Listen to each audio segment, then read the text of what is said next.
an excellent place for contemplation. One has the best view of the cathedral from here. Mesmerizing, wouldn't you say? An impeccable manifestation of the God Emperor's sublimity.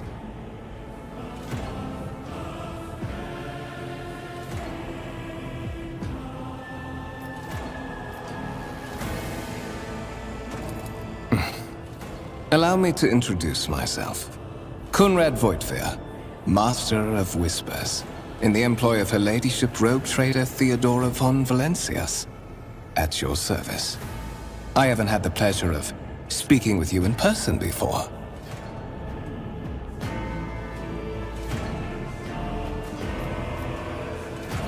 I am aware of that fact. It would have been unacceptable negligence to have overlooked such a detail when compiling your profile. Fate bestowed upon you powers of witchcraft, and a duty to use them for the good of the Imperium. Yours is truly an unenviable lot. I will be frank with you. You may forget your past titles, no matter who gave them to you, or what their origins are. From the moment you and the other candidate were brought aboard this void ship, your fate changed. You now serve Lord Captain Theodora von Valencias, and carry the burden of an heir of this house. Henceforth, you share your dynastic name with Her Ladyship. Bear it with honor. Such are the traditions of the Imperium. Lord Captain is the title that was established in the annals of the Lex Imperialis at the time when the first rogue traders entered the God Emperor's service, and therefore, it is sacrosanct.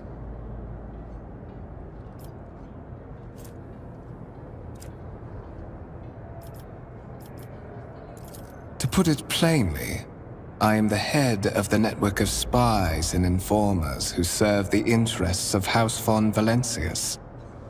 I uncover weak links both among Lady Theodora's retinue and in the ranks of her rivals. I eliminate our vulnerabilities and exploit those of others.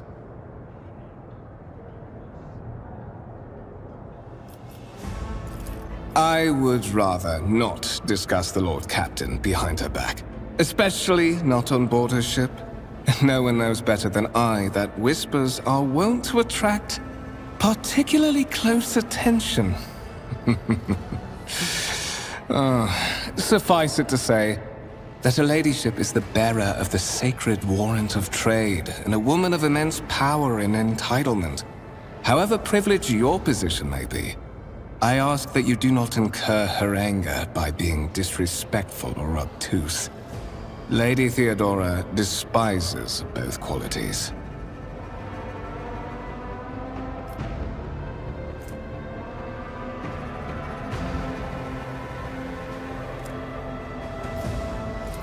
So that you may fulfill your blood duty, whatever obligations you had before, they are henceforth null and void.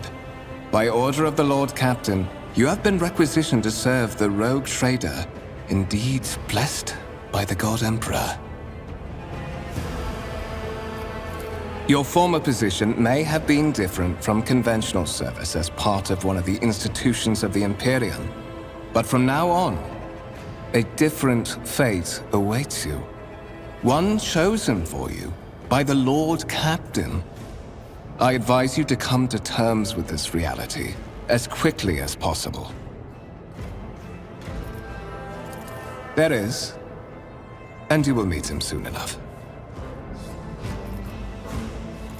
But of course, I have come to invite you to a meeting with Lady Theodora. I imagine you have many questions for your patroness, and I'm sure she has just as many questions for you. It is regrettable that you haven't yet had an opportunity to speak. It has been an arduous voyage thus far.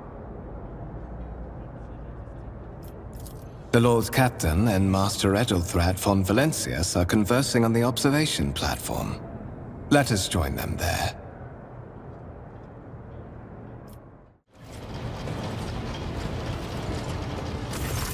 That is simply irrational, Lady Theodora.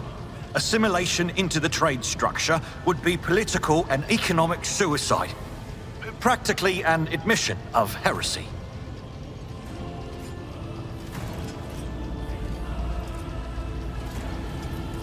Then suggest an alternative that will satisfy me. I have described the situation.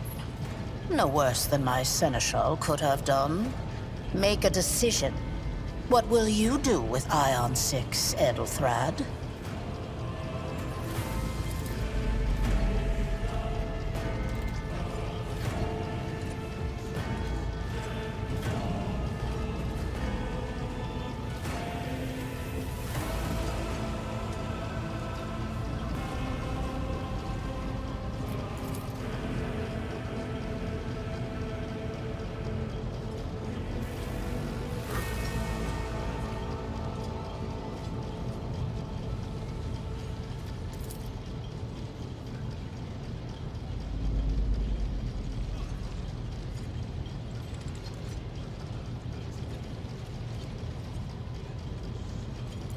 Our second candidate has joined us.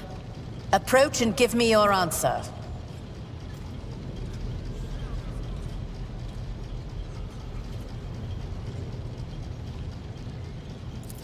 Consider this hypothetical situation. Ion 6. A new world on the fringes of the Coronis expanse. High seismic activity, regular magma eruptions, metamorphic rock deposits, prospects for large-scale mining. The world is populated by natives who worship some heretical underworld spirits that protect those who offer them sacrifices. Flights of fancy, you might say, but attempts to install ore extractors have failed for the second time. The mining crews sent to the planet's surface simply vanished overnight. My question to you is, what would you do with this poisoned treasure?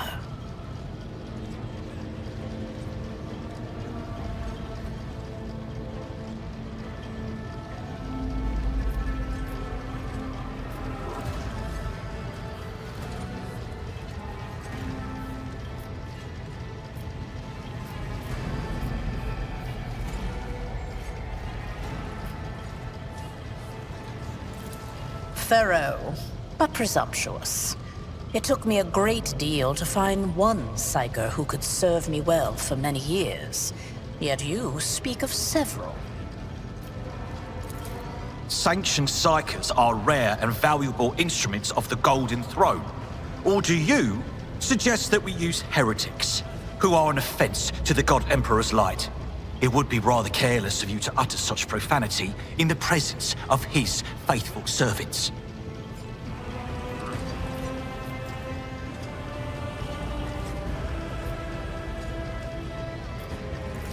Insolent, ignorant upstart! How dare you! Edelthrad, I believe I gave you an assignment on this ship. Explain to me then why my senior congregator is still dawdling about the officer's deck, instead of proceeding to the middle decks to commence the inspection of the compartments in his purview.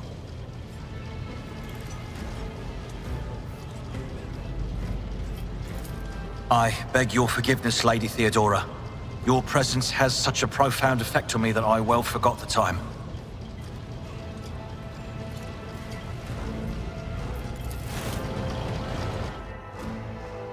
So, why are you here?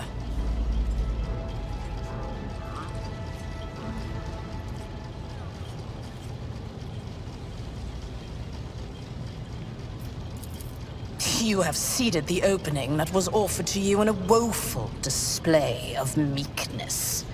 Admittedly, this tendency is equally strong in all who toil in the Emperor's service. Immutable hierarchy, absolute obedience, lickspittlery, compulsion to please. I value none of these things. From the moment my envoys came for you, the terms of your existence changed. My name is Theodora von Valancius Massimo of Scaris. I am a rogue trader in the service of the God Emperor of humanity. And my rights and freedoms are vindicated by a most sacred relic. The warrant of trade, kept aboard this very vessel.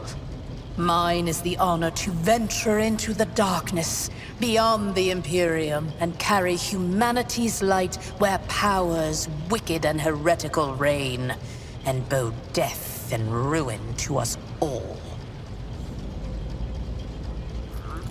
It is my decision alone to determine the fate of whatever I find past the bounds of the explored void.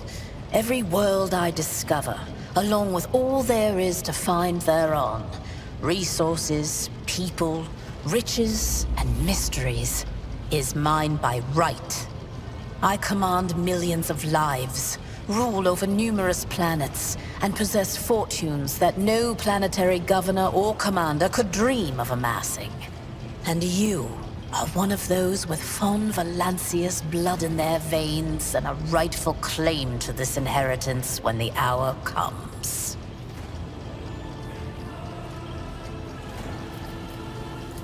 Naturally, some have yet to arrive on board, but you have had the pleasure of meeting one of them.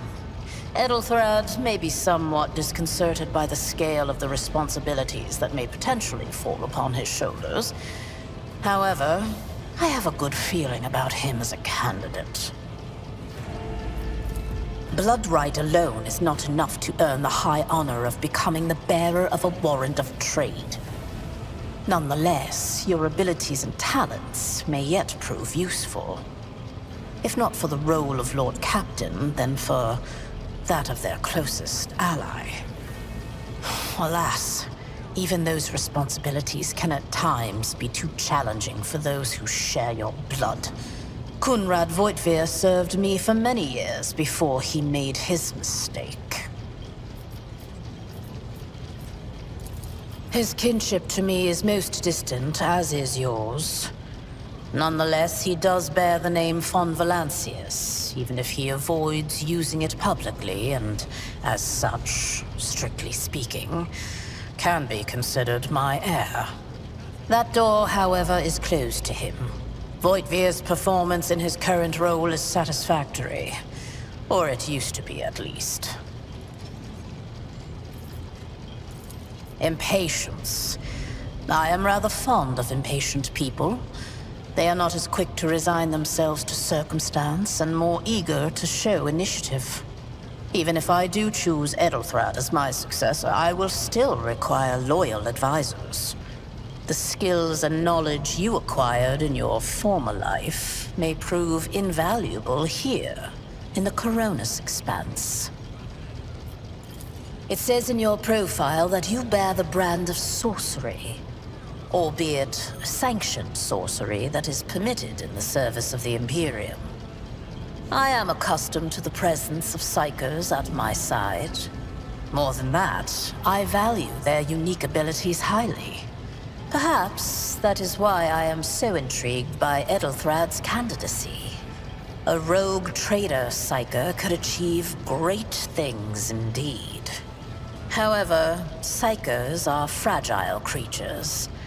And as such, I would rather have a replacement standing ready in the event that something happens to Edelthrad.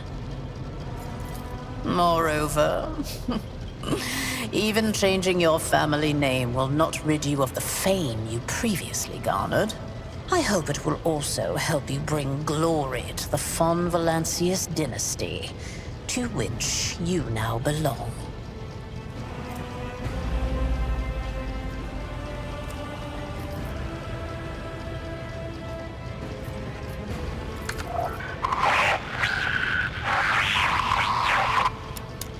I have some time before the navigator gives the signal to initiate the void ship's translation out of the warp, and my presence is required on the bridge.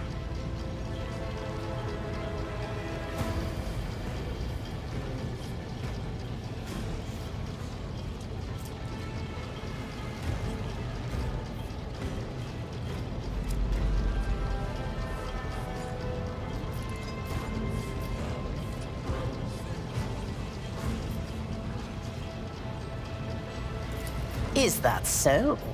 Perhaps the technomats were careless during maintenance. Or it could be the warp playing tricks on us in spite of the Gellerfield. Or perhaps there is something to all the stories about the ship being possessed after all.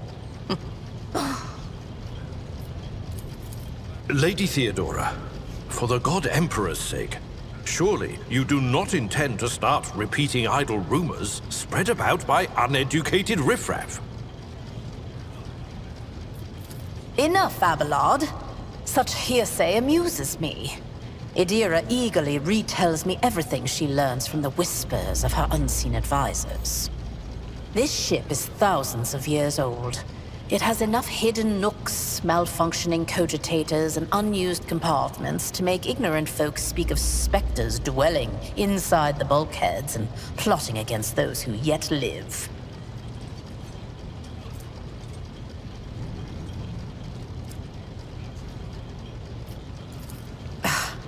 Sometimes I forget that people without direct access to a ship's bridge may not know the first thing about how a void ship travels between the stars. Vessels such as this one are capable of leaving real space and traversing into the warp, an otherworldly dimension of cruel and unthinkable forces. By entering it under the protection of the Gellerfield, we shorten the route to our destination, crossing distances that would require hundreds of years in a matter of weeks instead, sometimes in days or even hours. That is how humanity spread across the galaxy. That is how we were able to build the Imperium, which spans millions of stars. The Rykad system, the domain of rogue trader Winterscale, one of my peers, and rivals. Besides me, 2 other rogue traders exist in the Coronis Expanse, and each of them possesses resources comparable to mine. Perhaps you will one day assist House von Valancius in surpassing both of them in affluence and splendor. I set the course for Rykad on the demand for a very specific reason. Perhaps I shall yet apprise you of the purpose for this voyage, but now is not the time. Observe, learn, absorb. It will take time for you to find your bearings aboard this vessel and in your new position. Eventually, I will find a post that suits you as I did for Edelthrad. Until that time comes, consider yourself my aide. In that case, I shall head to...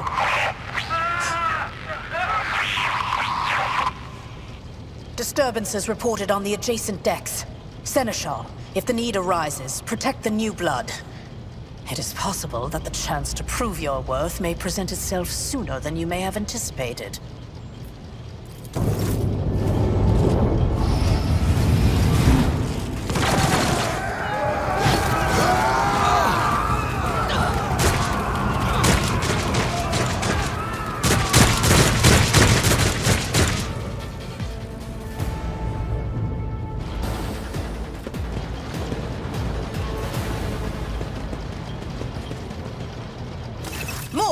Take a team with you and clear a path to the transport line. Do not let a single whoreson survive. Didn't bat an eye when that scum burst onto the deck, huh? Not bad. I have seen many an officer who panicked at the sight of combat on the upper decks.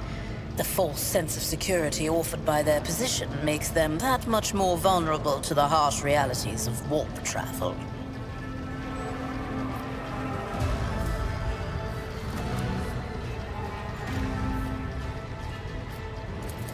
From what we have seen, I can speculate that we are dealing with some variety of madness induced by warp travel.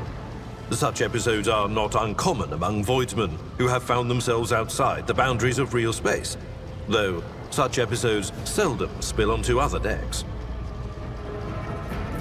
Oh, the casters are not working, or have been sabotaged. Either the warp is toying with us, or someone went to great lengths to cut the ship's communications. I will need a direct channel to the engine seer Prime before I can get a sense of what we are up against. Whatever it may be, keep your weapons at the ready. I imagine it will be some time before we no longer need them. Possibly. Quite likely. We will investigate at a later time. Right now, we need to isolate the affected compartments and try to assess the situation. Trust me, this is hardly surprising for a crew of thousands. The lower decks are a fertile environment for discontent and heresy, no matter how one tries to incinerate any seed before it can take root. All it takes is a hint of warp influence to cloud the minds of normally obedient cattle. Sporadic riots on the lower decks never reach these compartments. No, the tumults of the rabble are always contained within their own territory. This is too well organized. It is spreading too rapidly.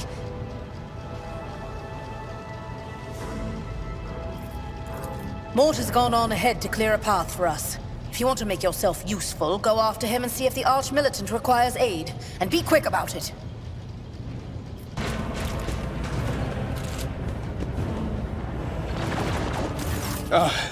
Thank Providence you are alive and well. Always on time, eh, Coonrad? The moment we finish chasing the riffraff around the deck, you show up. Always just after the fighting's done. You could set your chrono by it. Mort, pull yourself together. What, did the Lord Captain send you to chivvy us along? We're all done here. I'll report right away.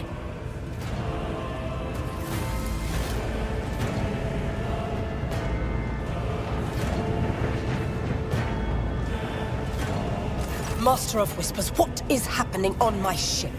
The Voxnet is silent. The Voxmaster is not responding. Armed assailants have stormed the officer's deck, and my arch-militant just destroyed several more heretics on the way here. Is this a severe case of warp madness? Have some of my crew lost their minds and forgotten who they are and whom they serve? Report!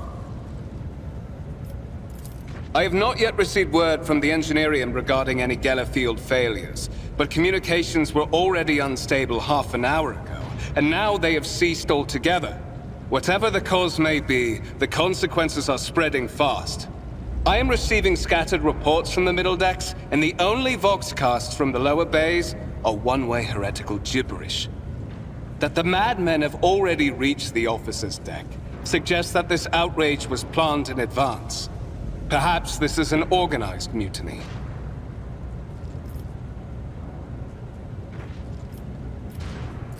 Lunatics, fools, heretics.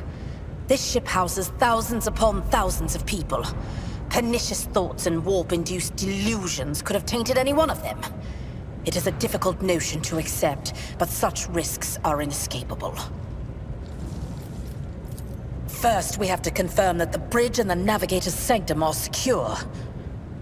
And I have the means to do both things at once. Edelthrad, where is he? I must know if he is unharmed. A psyker aboard a ship that is potentially being assailed by the warp could pose a greater threat to himself and others than a whole army of madmen with improvised weapons.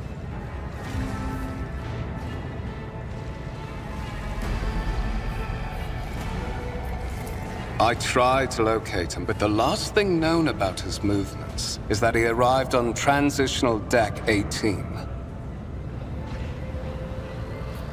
Blast it! Master of Whispers, find Edelthrad immediately. Seneschal, locate Tlas and the Sister of Battle.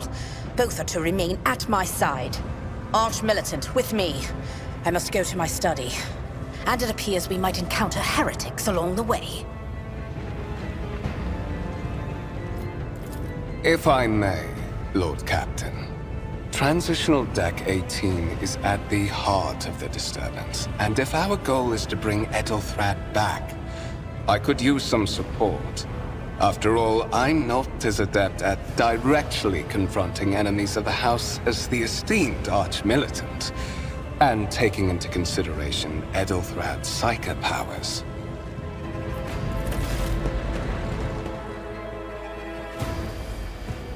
Then it's settled. Find Ethelthrad and bring him here. In whatever state you find him. This elevator leads to restricted compartments such as my personal chambers and the bridge. Do not let me down.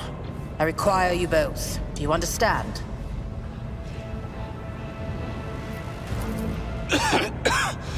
We're in the warp. Considering the attack, there could be a disruption in the Geller field and the infiltration of malevolent forces onto the decks. Psychers can react to such things in the most unpredictable ways. Enough! Master of Whispers, you must not allow my heir to turn into a mindless mutant and to perish under Enforcer fire. Do whatever it takes to bring Ethelthrad back to me. Then move out! Mort, come!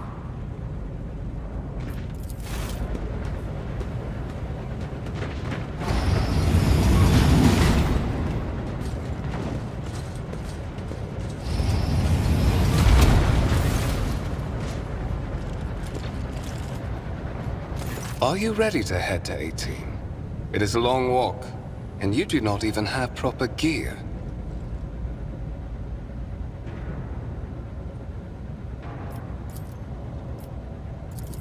Of course you will. Lady Theodora would never have someone she couldn't rely on as one of her heirs.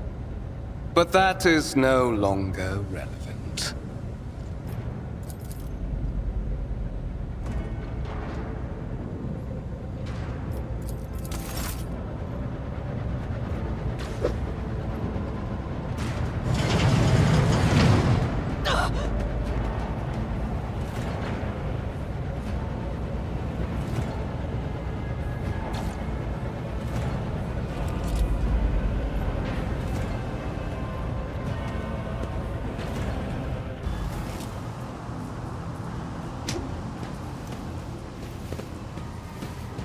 Careful, careful. Be gentle with our guest.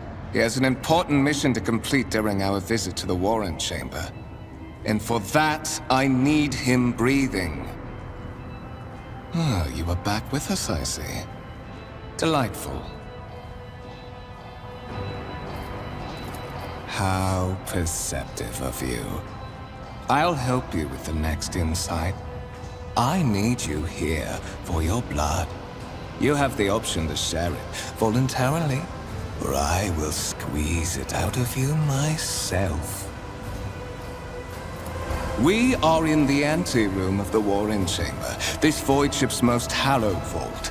There, beyond those gates, lies the relic that gives Theodora all of her power. The sacred Warrant of Trade. Only one obstacle remains on my path to obtaining it. The gates of the chamber are guarded by the Sentinel, an ancient device that will only open the door to a true heir of the dynasty. I expected to do this part myself, but never mind. You will offer your blood to the Sentinel. On the contrary, the Warp's blessing has raised me too much above your kind, Fon Valencius. The Sentinel refused to submit to me. But you can help. After all, isn't that what family is for?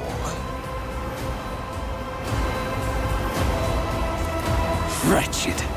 What do you know about wretchedness? Theodora's cur.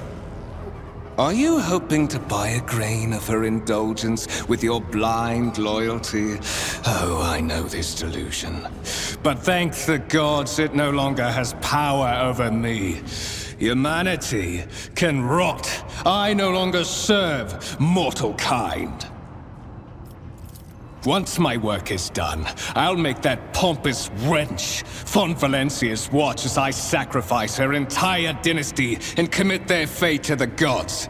And you will be the instrument by which I will accomplish this righteous act.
did you forget something?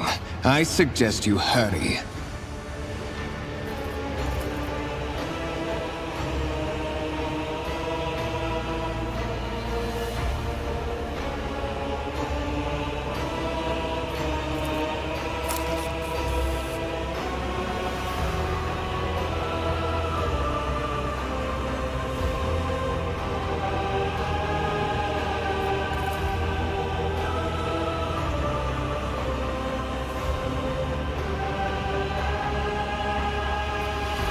High levels of caustic humors. The subject is in a state of heightened stress. Do you require assistance?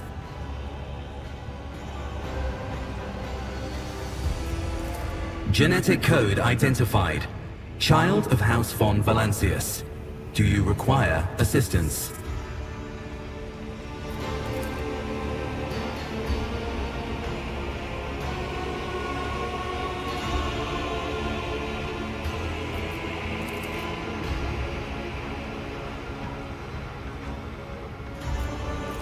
Request accepted. Initiating defense protocol.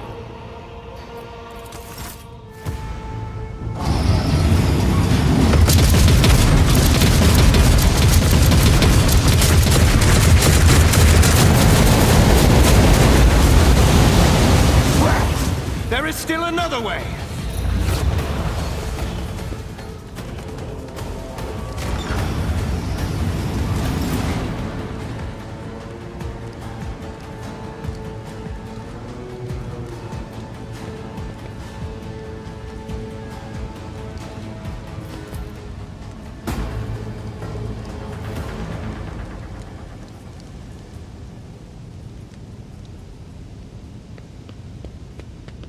Always keep your eye on the prize.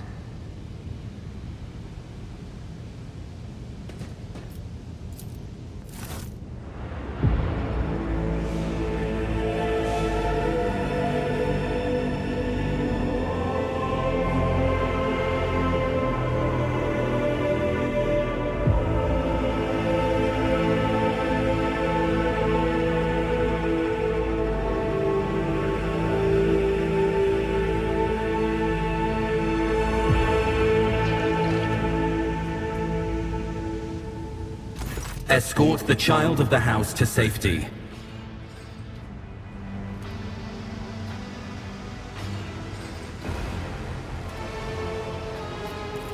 Temporary obnubilation following acute stress. Mobile unit of the Warrant Sentinel standing by. Mobile unit of the Warrant Sentinel designed as a personal escort of the child of the house and a means of communicating with the rogue trader's subjects. Mobile unit standing by. Voxcast frequencies disrupted. Initiating setup. Establishing connection. Voxmaster, restore communication with the navigator's sanctum.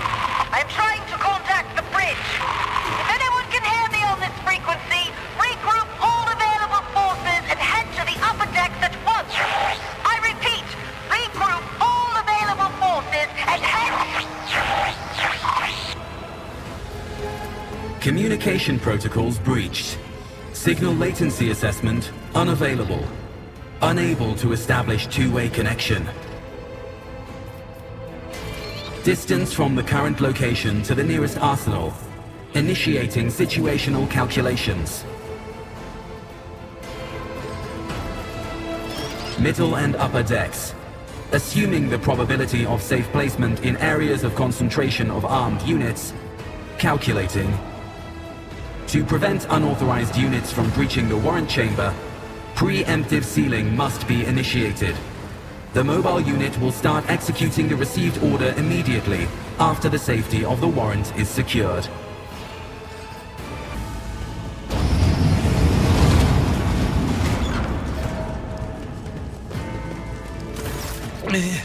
Master! Whatever are you doing in the warrant chamber? How did you... Throne preserve me! What is the meaning of this?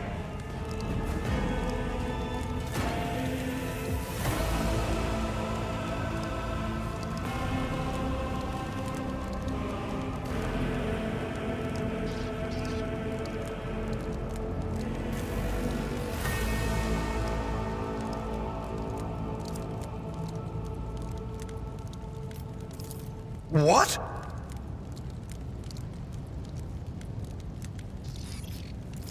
Oh, holy God, Emperor. I presume he is the one responsible for the mutiny. And, Master, I wish to remind you that you are to refer to the Lord Captain as Lady Theodora.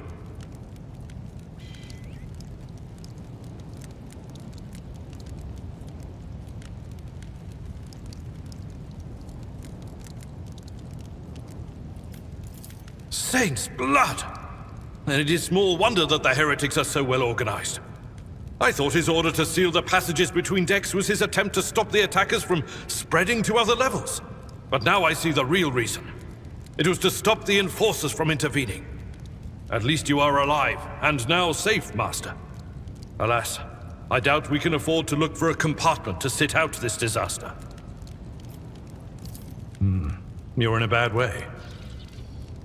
I can treat your wounds. I have a Medicaid kit with me. And, for the love of the throne, now is not a good time to be walking around the decks without means of self-defense. Here. That is a noticeable improvement. Now you're prepared for the trials ahead. The lower decks are teeming with heretics instigating the rabble to revolt. But that is the least of our problems. The ship's enforcers are rounding up the scoundrels and suppressing the resistance. The situation on the middle decks is much worse, although strike teams have already been dispatched there. All communication with the bridge and the engineering bay was lost. So, apart from scattered voxcasts, we have no information to go on. But that is not the worst of it all. All these jolts and shaking are most alarming. These are signs that the navigator and the master helmsman are having difficulty translating the ship out of the warp and into real space. I fear that they may have already lost control.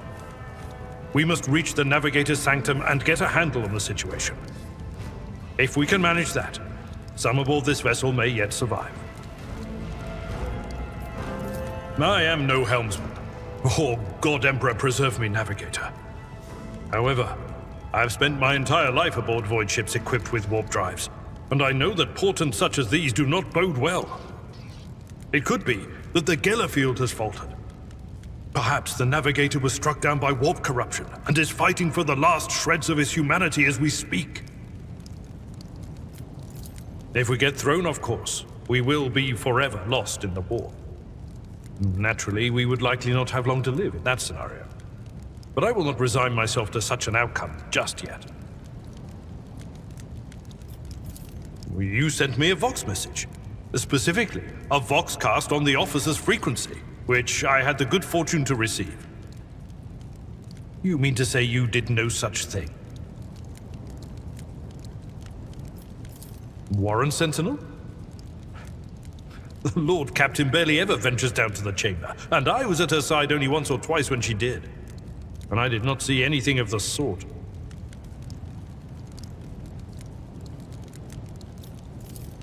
The Warren Chamber is an ancient and rather sacred mechanism that the ship's tech priests treat with the utmost reverence. I assume that whatever it is that you did, you must have activated certain processes and caused the Sentinel to awaken. But then, why did none of it happen when Lady Theodora did the same?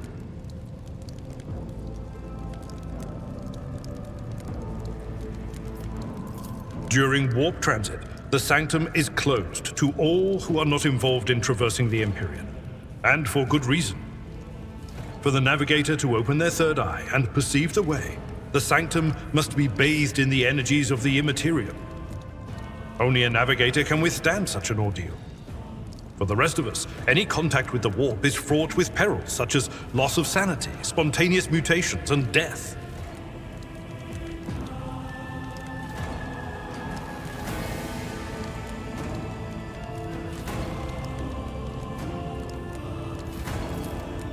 I concur that under ordinary circumstances, interrupting the navigator's solitude would be equivalent to suicide. Right now, however, our sacrifice could prevent the demise of a rogue trader, a void ship of the Imperium, and all her crew, armaments, and equipment. The choice is obvious. Lady Theodora's. Which one? The last one I received was about the Navigator's Sanctum, and that was a good while ago.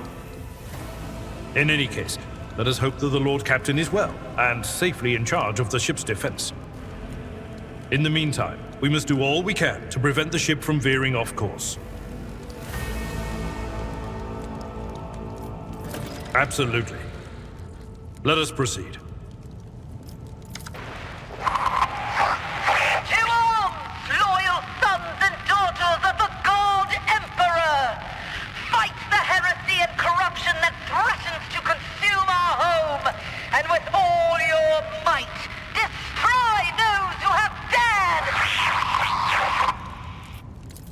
The Lord Captain is calling her crew to battle, which means the Vox networks are set up for broadcast transmission, not message exchange. Splendid. While the rogue trader inspires proper resolve to fight in her subjects, you and I shall prove that her trust in us is well deserved. Onward!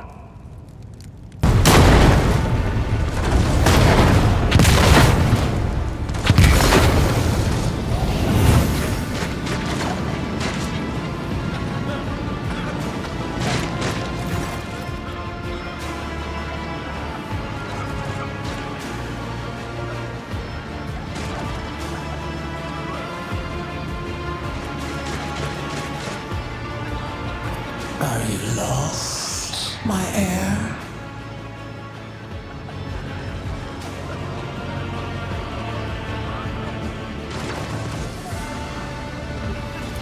An apparition. A sorceress. Apparition. Trickery of the warp. Sister, you will lower your weapon. Threatening the Lord Captain is outrageous.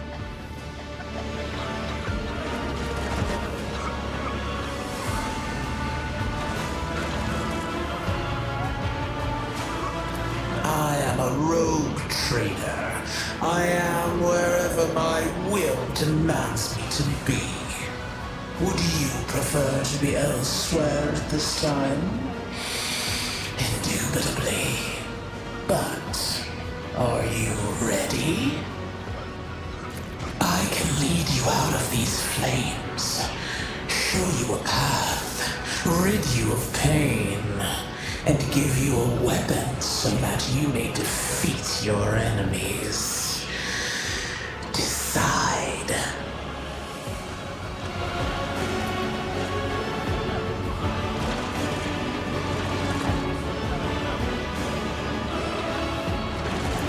Do not listen to this abomination.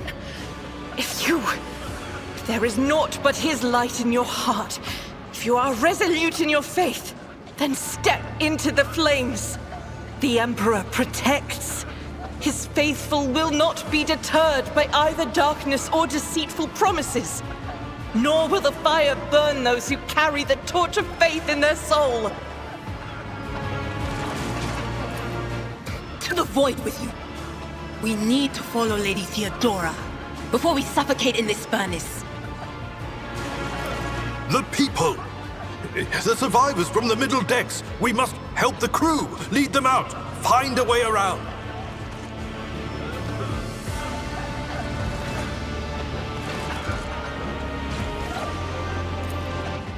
Then we'll miss our chance to meet up with Elo.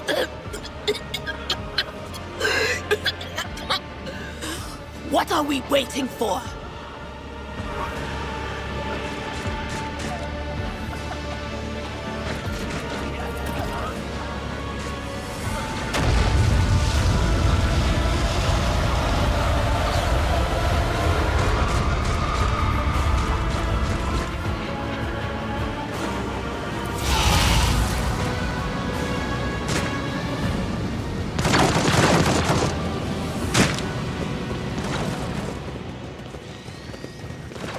Where did it go?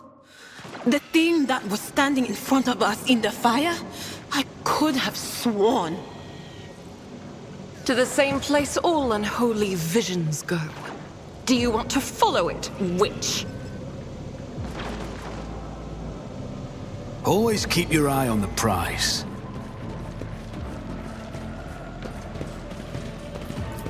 never doubt me.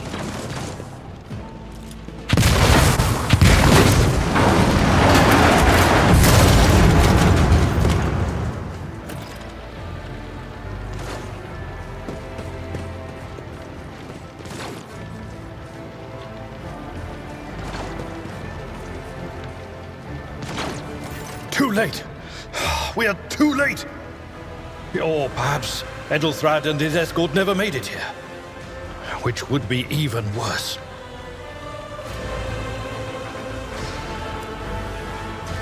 Or they could be fighting on the bridge as we speak, without us.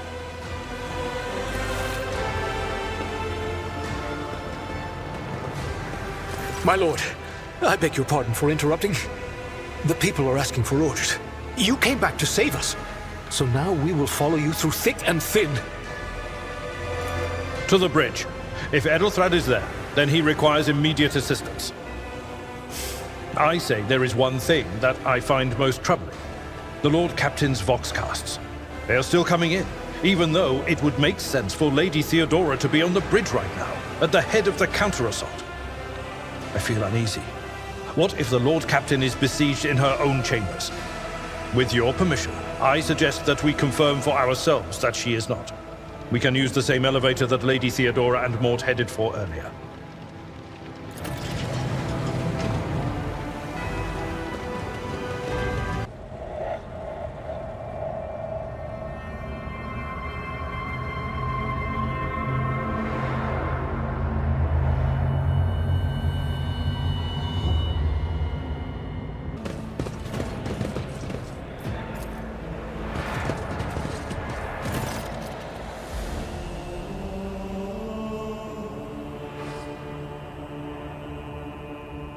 Emperor, accept thy faithful souls.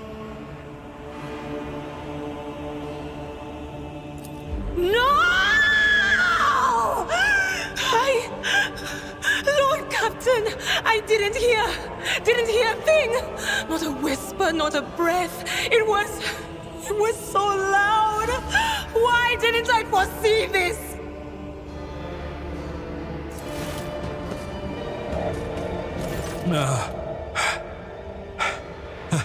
Lord Captain, who would even dare? Unless that rat, Voidsphere.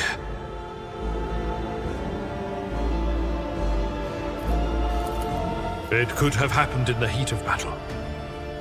Not to mention that Mort was here, and he would have protected Lady Theodora to the last. How could Mort have failed her so terribly? The Arch-Militant was born on a death world. He had lightning-fast reflexes.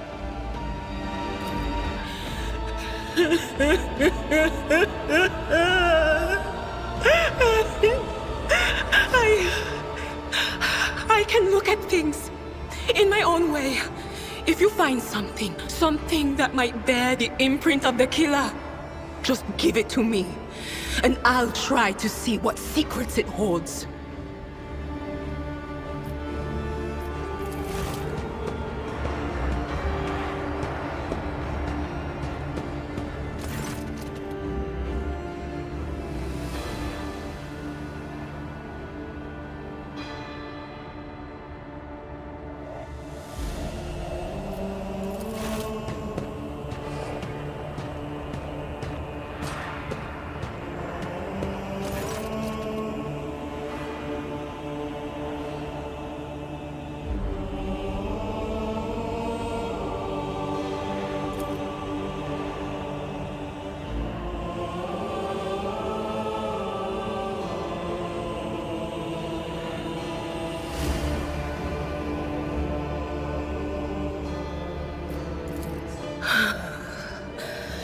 It doesn't work like that.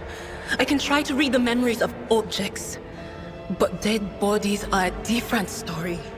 Something like that would require her soul. And after what we saw on the officer's deck, I won't risk searching for it in a warp.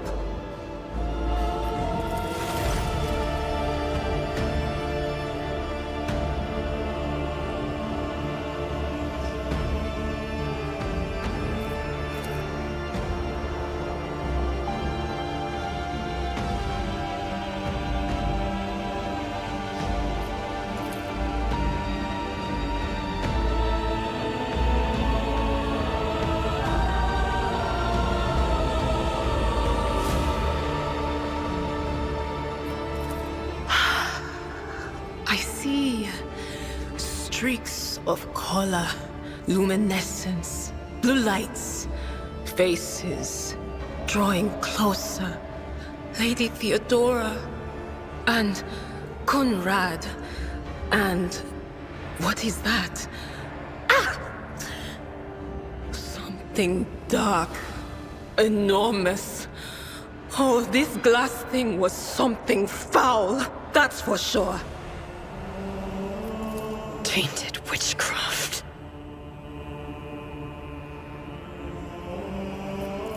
Yes, the crucible of battle calls to me once more. No, wait! We must see if we can find anything. Idira, you can't bring her back. Let her go. You'd give up so easily, old man? I expected as much from the sister. It's not like she has a heart. But you? Oh no. I'll get to the bottom of this. I'll find the one responsible for murdering the Lord Captain. And when I do, that scum will regret the day they were born. The first sacrifice opens the ark. The second sacrifice draws its gaze.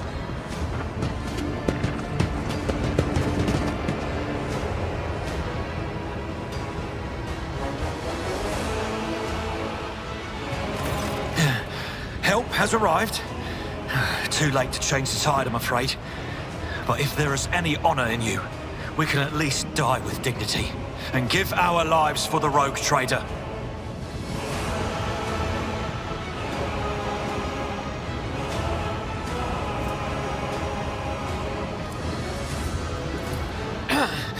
I am still standing, and I have enough strength in me for one more fight. All that truly concerns me is this.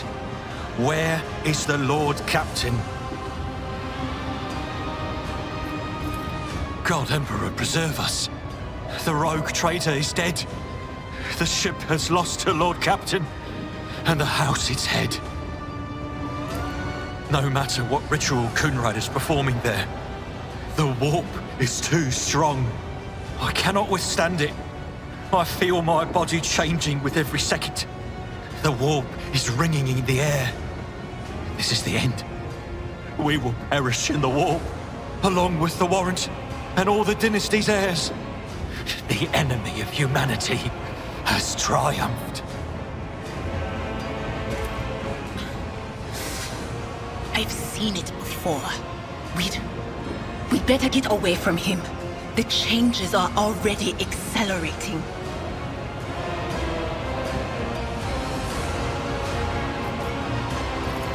Then we have no right to bow our heads.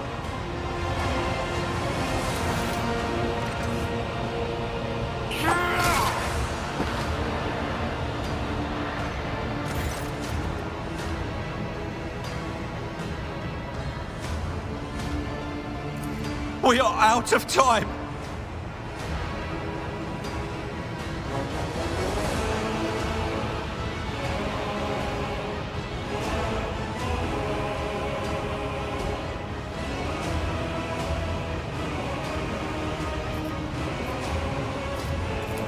No. To die altogether is to allow the flame of the dynasty to perish in the dark. No. It will not be like this. Not today.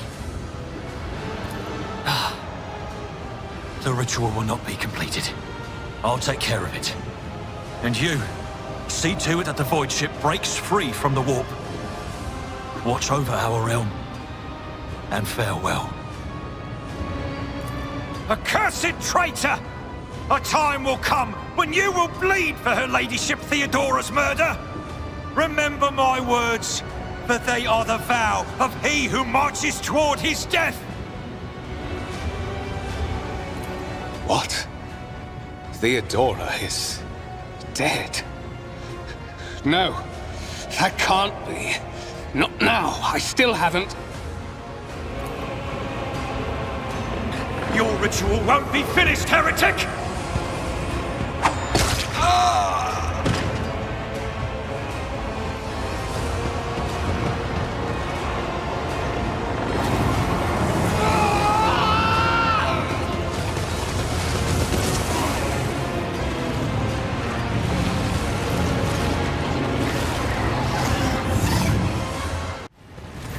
Trevor, Master Helmsman, Systems Status Report. By the Emperor, it's the Seneschal, living and breathing. Oh, well, there's a tricky question. The old place is so overgrown with foul wickedry, we'll be scrubbing it off the vid screens for throne knows how long. Must have been Providence. It better have been the Emperor's, not someone else's.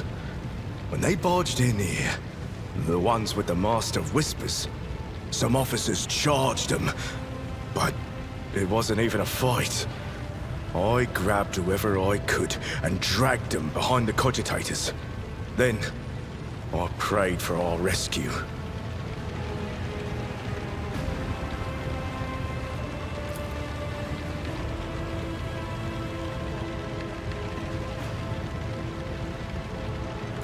Restore the Vox channel to the Navigator's Sanctum. Ready the crew. Prepare for translation to real space. You may call me superstitious, but translation is not a good time to disregard rules. You are the only one who speaks for House von Valancius. You may not be the Lord Captain, but you, more than anyone else, deserve to take her place in the ritual that is about to commence.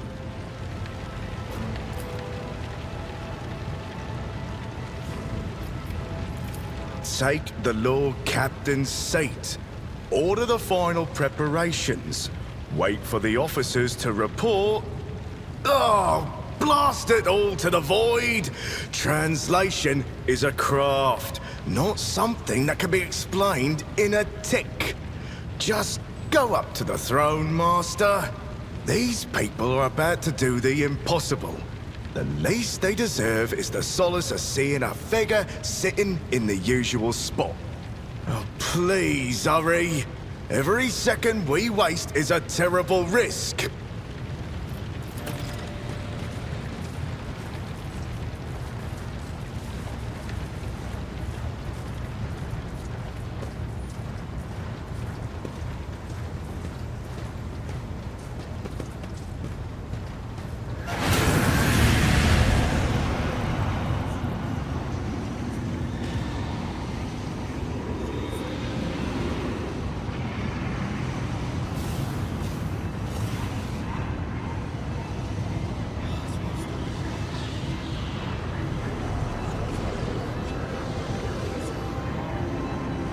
Who are you to oppose destiny itself for the sake of lives that are not your own?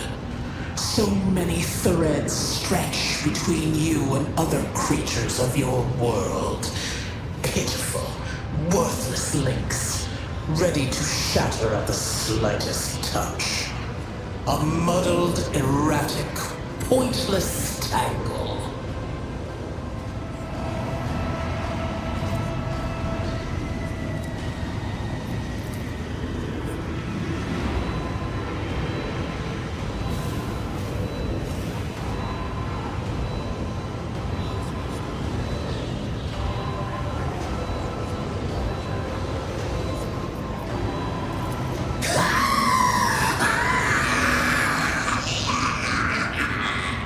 Lead them, mortal. Guide them. Persuade them. Force them to walk your path. You will need followers, for destiny is preordained. The aspirant vowed to return with a trophy, a relic that could serve the edge of daybreak. That fate was assured, and the steps chosen. And yet, you broke the unbreakable when you took the aspirant's place. I see you. On the day when the final dawn rises over the Iron World, I see you by my side on that day. The day of my resurrection. Your image is woven into the tapestry of things to come.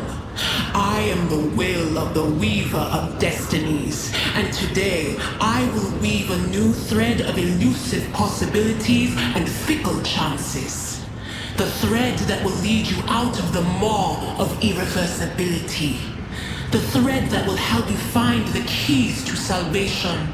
The thread that will guide you and the weapon of our return to me. The path is set, child of the dawn. The thread is woven. Follow it, servant of mine.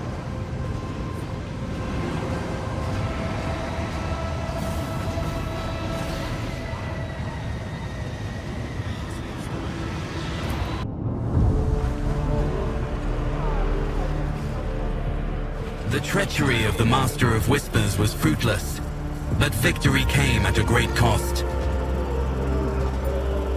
Lord Captain Theodora von Valencius perished along with her heir Edelthrad, and thousands of crew members.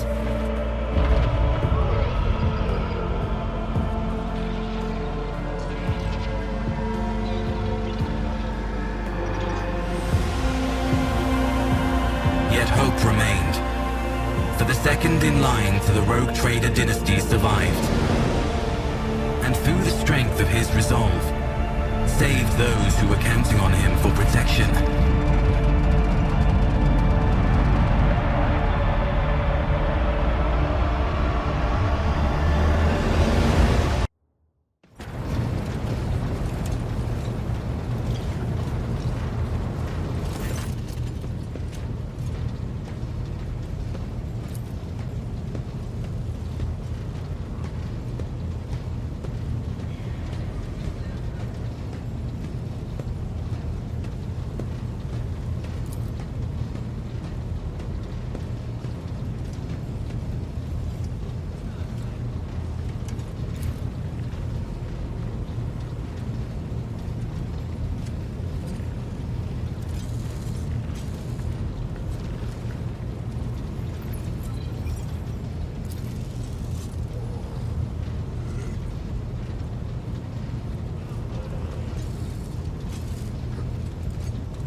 All right.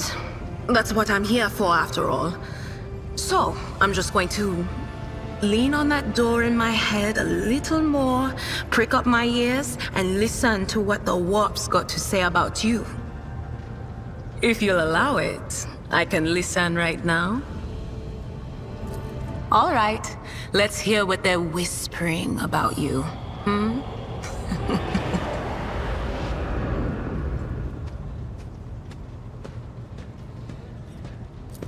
The glow of dawn bursts forth from its prison. Dungeon walls cannot contain the dark essence wallowing in the dust. A naive cub pushes his nose into a familiar hand, one that holds death in twisted glass. Cherish it or cast it off as a burden. The sword of change has already been raised. What is one more life to it? I'm sorry, Lord Captain. The voices are going wild. I can't make out a thing. I'll try to rein them in, somehow. But for now...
the cards, Domin, and I will listen.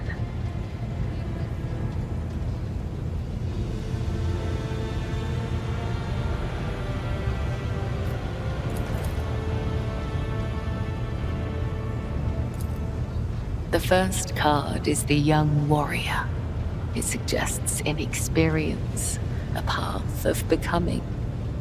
The second card is the shattered world inverted. The path will have twists, turns, and thorns, but you will gather allies along the way and find what was lost.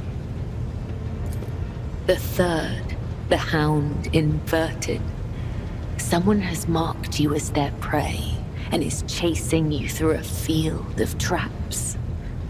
The lost child. You will leap into one of those traps of your own free will and place your trust in someone truly desperate.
Is there money to be made?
I am Aurora.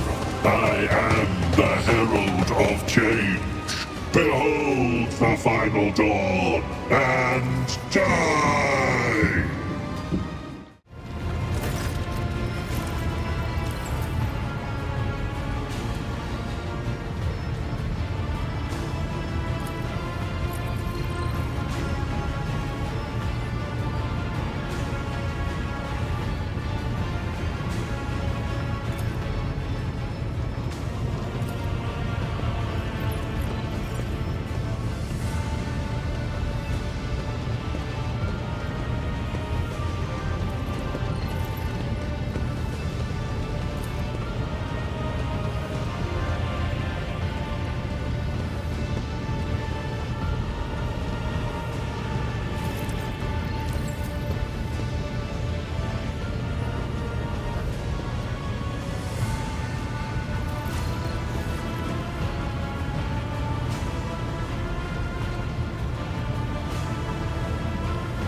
Vicious, cruel, dangerous beasts.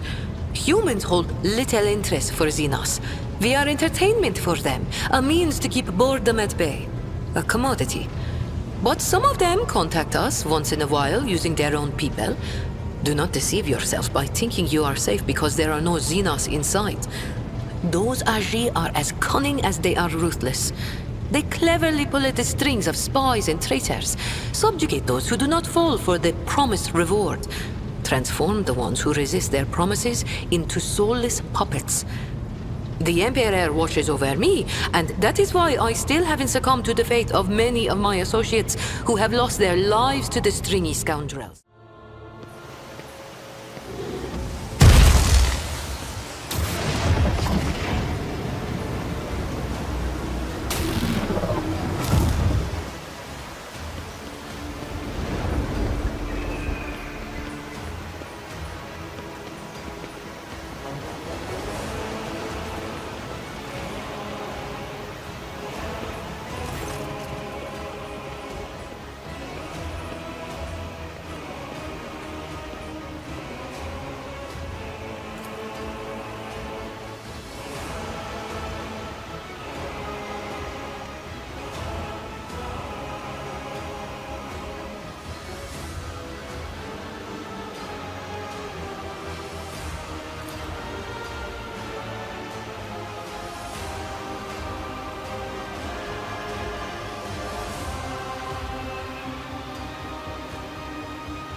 Veabos 6 always was a penal world. But this, even the miscreants of this place do not deserve such a fate. I believe many of them do, but not at the hands of Xenos.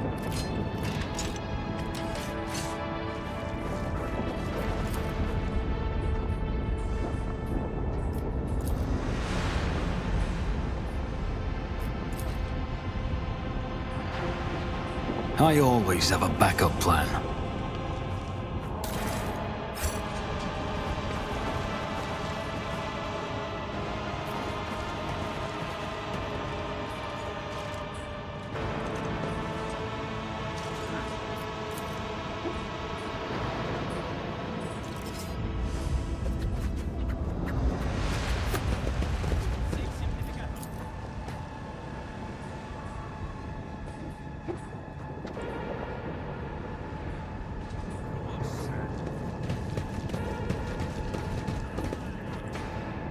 Rise to the top, or get left in the dust.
Always keep your eye on the prize.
That's not dawdle.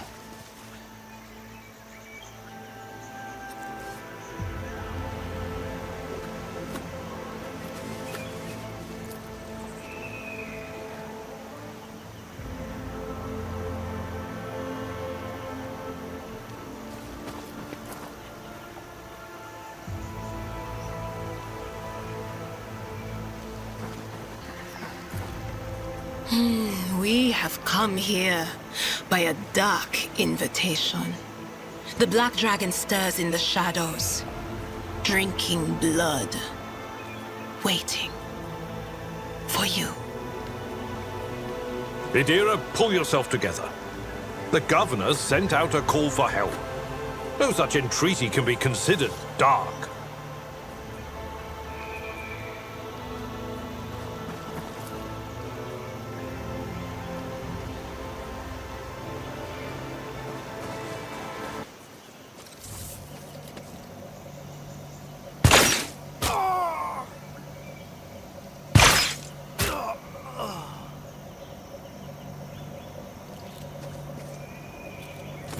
At last. You took your time coming to meet me, monkey.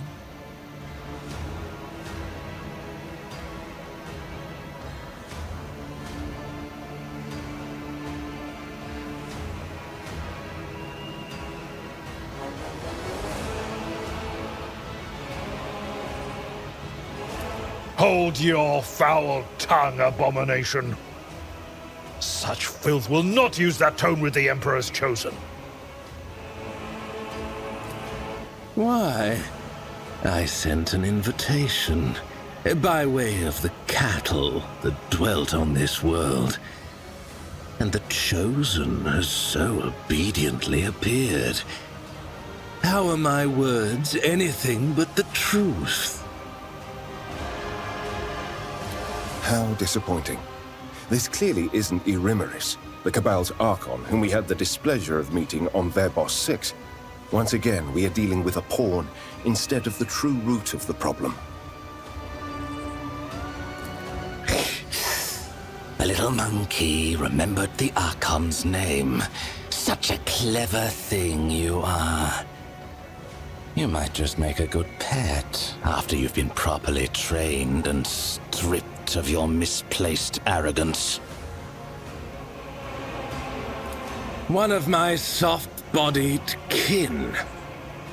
What meager offering tempted you to lower yourself to attending these animals?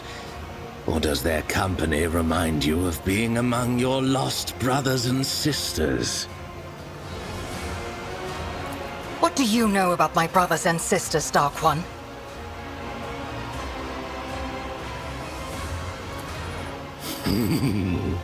Only that they wander blind and helpless, robbed of their home and hope. But why am I telling you this? Isn't it your duty to watch over your kin, outcast? You ruined And the reception that our poor little Tazara had worked so hard to arrange. Now it is the succubus's dream to drag you to Gamora and have her way with you. What a terrible disappointment it would be for her if something were to happen to you before then. But we should not get ahead of ourselves, yes? First, monkey, allow me to get a good look at you. There is deplorably little to distinguish you from the rest of your dull-witted species. And yet, monkey, and yet you are different. After all, you are from the caste of their rulers, are you not? Rogue trader. That is what they call you. Well then, rogue trader, since you nevertheless deigned to come to this meeting, tell me your little secret. How is it that out of all of your kind, you're the only one to discover our feasts in advance? Usually you're all so slow and sluggish that my kin have always enough time to leave the battlefield before aid arrives. But still, time and time again, your dogs have been there to stand in the Cabal's way. That thing is perceptive.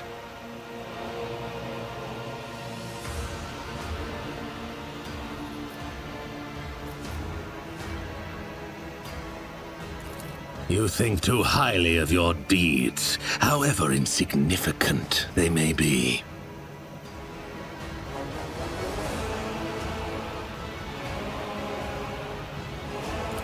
And? That's it?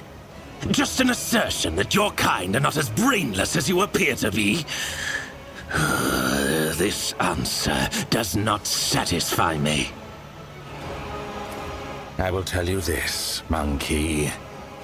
I know you might be lying to me, or you might even be unaware of who is guiding your hand. In any case, I have grown quite tired of your attempts to delay the inevitable. Surely you too have run yourself ragged, chasing us between the stars. Let us put an end to this. Finish this standoff. My forces against yours, once and for all. You wander among the stars, so you must know of this place. An ancient reach, where the echo of stellar agony rings still. A place that serves as a graveyard for old stars, still filled with residual emissions and glittering dust. The place that buried your wreck, stuffed full of delicious, frightened monkey, and the horrors that devoured them. The threshold of our domain. Your kind call it the Cinerus Maleficum. That is where our disputes will be settled. The cabal of the Reaving Tempest will be waiting for you, monkey. Do not come unarmed.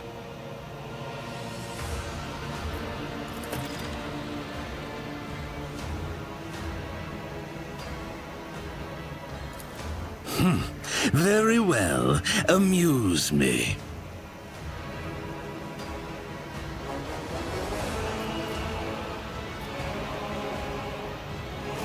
My name is Marazhai Ezirraesh, Dragon of the Cabal of the Reaving Tempest, First Blade to Lady Irimeris, Eviscerator of Illyridos, Blaze of the Barkag Kingdom, and Slayer of Corocius the Pale. Let's add a couple more titles, shall we? The runner for the hills of Verbos 6 and the insufferable blatherer of Grantis. You forgot one title, Xenos. Your final and true title, the Dead.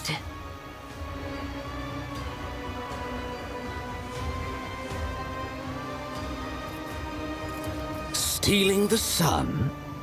The Drakkari are capable of that and much more, monkey. Gamora bathes in the light of 3 stars stolen by my kin. But if you think I had a hand in this or any other theft of sons, you are mistaken. I suppose I should not have expected anything compelling from a monkey. Your questions breed boredom. The conversation is over.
All right. In the cradle of your ancestors, a black dragon hungers, cunning and spitting venom. Many paths lead from home, but only one leads back to it. Black and full of sorrow. When you start along the path, make haste. Make haste. I'm sorry, Lord Captain. The voices are going wild. I can't make out a thing. I'll try to rein them in, somehow. But for now...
Please keep my options open. Without fear or hesitation.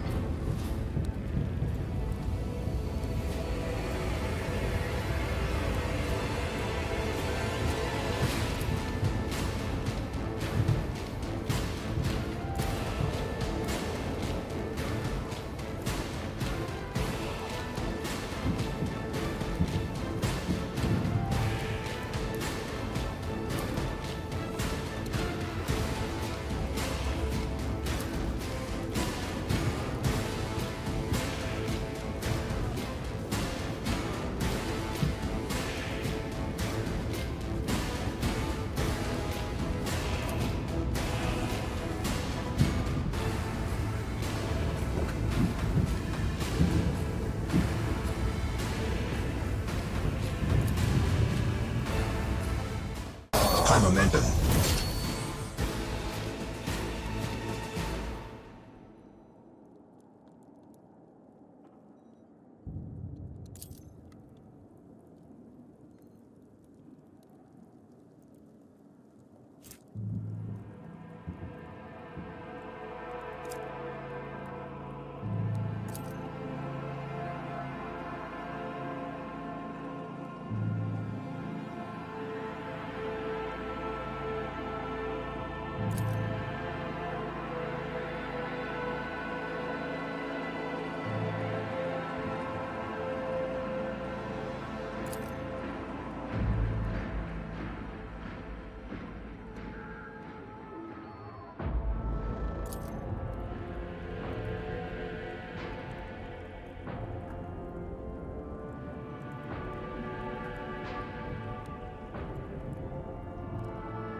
I don't want to leave you all alone. You wouldn't appreciate that, would you?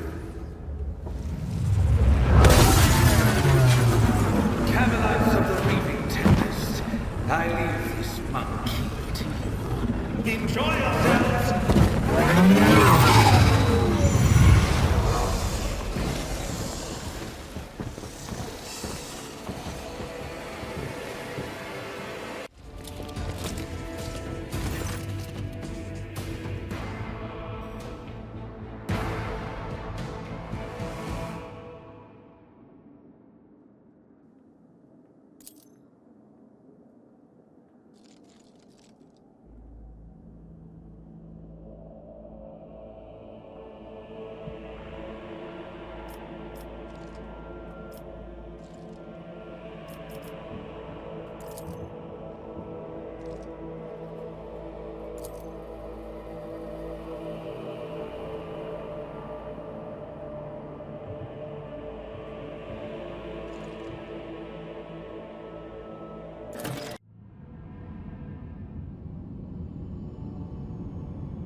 Let us not dawdle.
We have matters to discuss, von Valancius.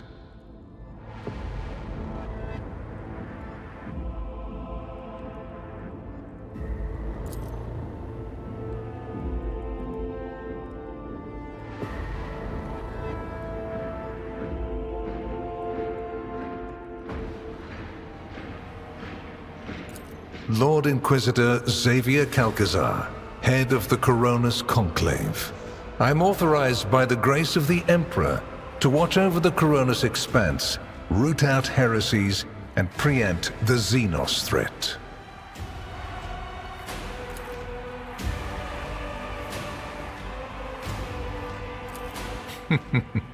No need to search your memory. My war is waged on clandestine fronts, and any battle reports are always thoroughly filtered. Trust me, you need not know the manner of things I have to face and the measures I sometimes have to take. Such knowledge is dangerous to the mind. Probably. Unless he suffered from hidden ailments, he will soon come to without any major damage to his health. Either way, oblivion is a far safer option for him than the dangerous privilege of being a witness to this conversation.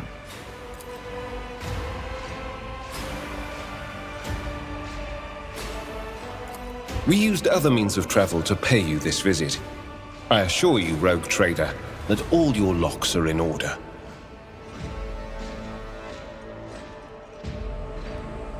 A commendable openness to cooperation. It will be taken into account. Master Van Kellox has spent enough time with you. He will vouch for your words. What stands out from your recent accomplishments is the suppression of a rebellion on Janus, the battle against the archenemy's minions on Kiava Gamma, and, of course, the unusual interest the Drakari have shown in you. Then that is what we will discuss. Does it? We're in your chambers, not a confessional cell. You're in perfectly good health, and none of the varied and fascinating instruments and procedures that expedite candor are being applied to you. I assure you, you would immediately know if our discussion turned into an interrogation. What was the reasoning behind your decision to let Xenos, enemies of humanity, live and act on a planet that belongs to you? Given that their agent now accompanies you as a member of your retinue, many might wonder, has House von Valancius renounced its service to the Imperium?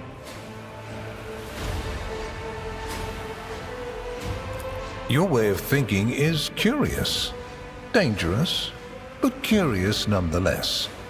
I would suggest exercising utmost caution should you wish to continue on this path. Are you surprised? You thought the Inquisition was unaware of the circumstances of your deeds. How often do you find yourself thinking that there are things we shouldn't know about your life? It is my job to know everything, and I do it very well. Keep that in mind. I cannot satisfy your curiosity without disclosing information of the utmost secrecy. I will say only this. We had the situation under control.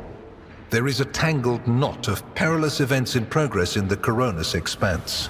Plucking even one thread must be performed with great precision and caution, without any room for error. Because you do not want to know the price of such an error, or what forms it might take. Yes, the enmity between you is a known fact, but there is another way to look at it. On Veabos 6, you met the Archon of a mighty cabal, whose presence there seems strange to begin with, and lived. You subsequently encountered a number of her closest henchmen, yet, again, you survived. Your capital fell victim to a nefarious attack, but even this time, their daggers missed your heart. Such remarkable luck. To be a personal enemy of such an influential Xenos, to have been attacked so many times and yet make it out alive. so remarkable that one has to wonder, am I watching a spectacle? Could all these thrilling massacres be an alibi of sorts, meant to establish you once and for all as an enemy of the Xenos and never their ally or even their agent?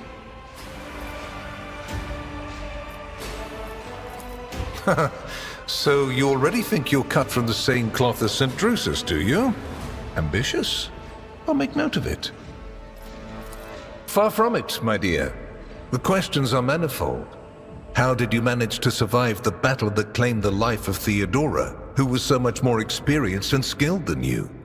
Is it a coincidence that you and you alone then made it out of the trap on Rykad Minoris?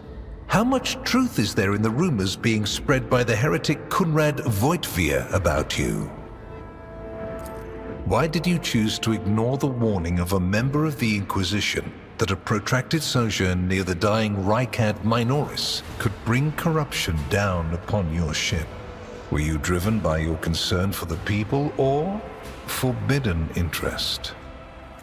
Was it virtuous of you to allow the warp-stricken Voidsmen to join your crew? The ones who served on the ship that was turned into a trap for you by Kunrad Voitvir? Isn't it possible that they were part of the blight he had sown? The very existence of these questions would have made many of my colleagues doubt the quality of your character, but it won't in this case. The Inquisition, which I represent, is willing to show extraordinary faith in your person. For the sake of our invaluable partnership, I'm going to ignore any minor liberties that you, esteemed rogue trader, may have afforded yourself or may again in the future. I hope you appreciate the generosity of this offer, as your predecessor once did, and benefited greatly from it. The world's power is not without limit, and neither is the protection it provides. All those mysterious expeditions, dubious experiments, collections of xenotech oddities are dangerous pastimes. It takes more than the Emperor's permission to pursue them without consequences. One must also make sure I am not displeased by it. Let me demonstrate how it works. In your retinue, there is a Psyker who is yet to receive Terra's sanction, which, as we both know, is a grave threat and a blasphemy to the laws of the Imperium. I am aware of this secret, but I'm not displeased in the slightest. And so she lives on, your handy Psyker, Idira Tlass. You haven't been in a position of power for long, and so one can forgive you for not noticing the troubling changes. The cult of the Final Dawn is spreading in the Coronis Expanse. Not the first or the last heresy that has afflicted this sector, but one that is surprisingly resilient. Mysterious convoys are sliding by, bound for systems in the heathen stars. Just your humdrum pirate trade, wouldn't you say? Then why are the pirates themselves clueless? The Xenos, who have caused trouble in the sector before, have expanded their activities in the last few decades, and there is a logic and method to their previously chaotic raids.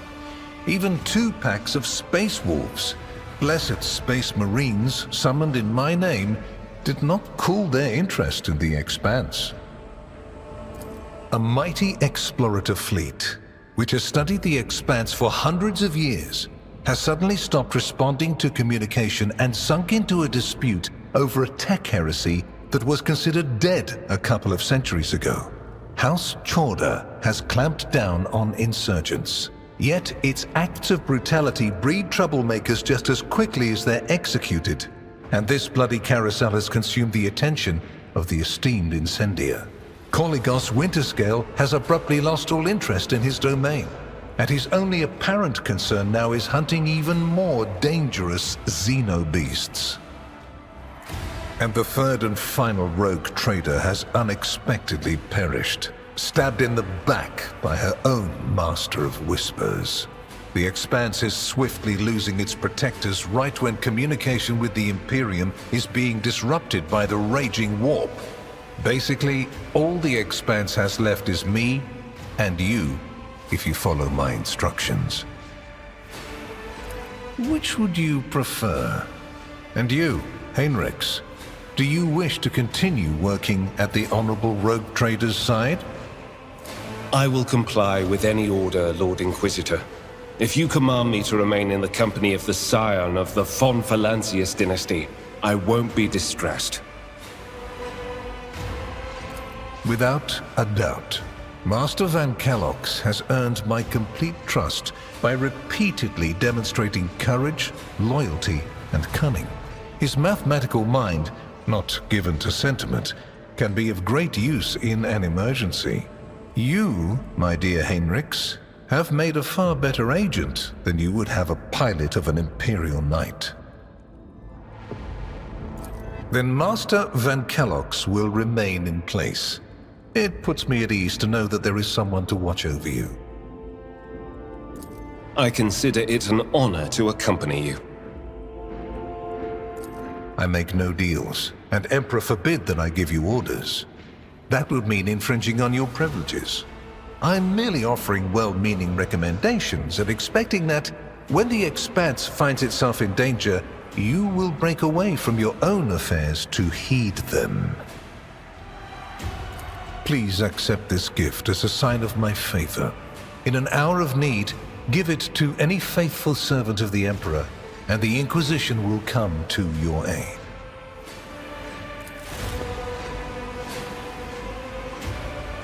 The color indicates how close the bearer is to the Lord Inquisitor.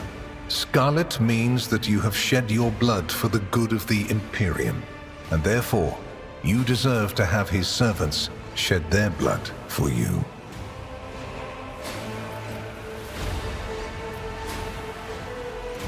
I am glad to hear it. Your oath has been heard and added to the record. Here is where we part. My shuttle is waiting. It is time for me to return to my watch, for you to sleep, and for your servant to wake up. Until next we meet. Well, you will obviously want to discuss what just happened, but not now, I presume. Right now, it would be better for you to rest and think on the Lord Inquisitor's words in private. I bid you good night, Rogue Trader.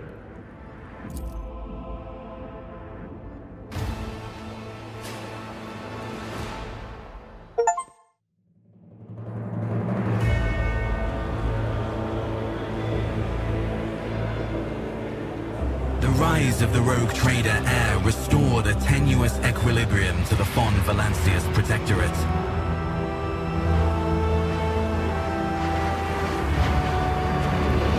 For a time, threats subsided, activity returned to trade routes, and reclaimed worlds began to heal.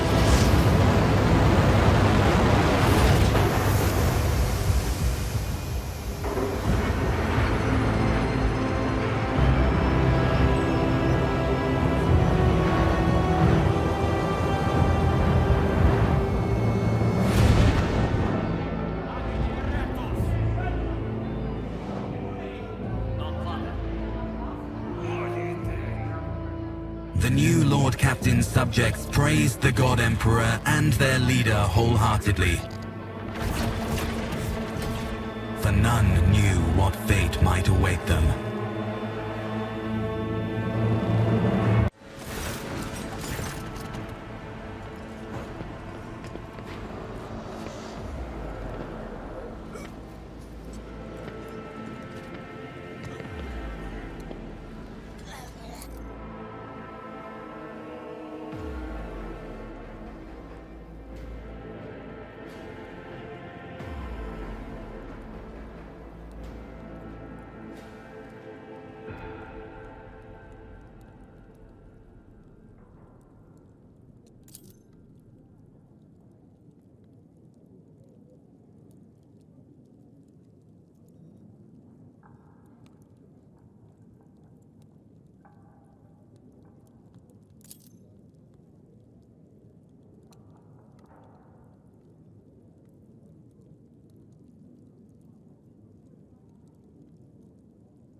All right, let's hear what they're whispering about you.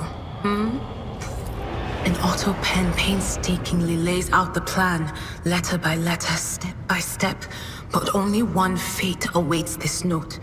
Another's hand will carelessly douse it with ink, drawing over someone else's design with your blood. The hand is directed by another hand, and it in turn by another.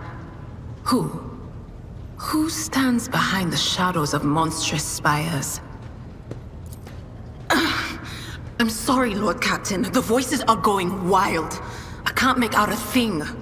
I'll try to rein them in, somehow. But for now...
have disappointed us, rogue trader von Valancius. Or get left in the dust.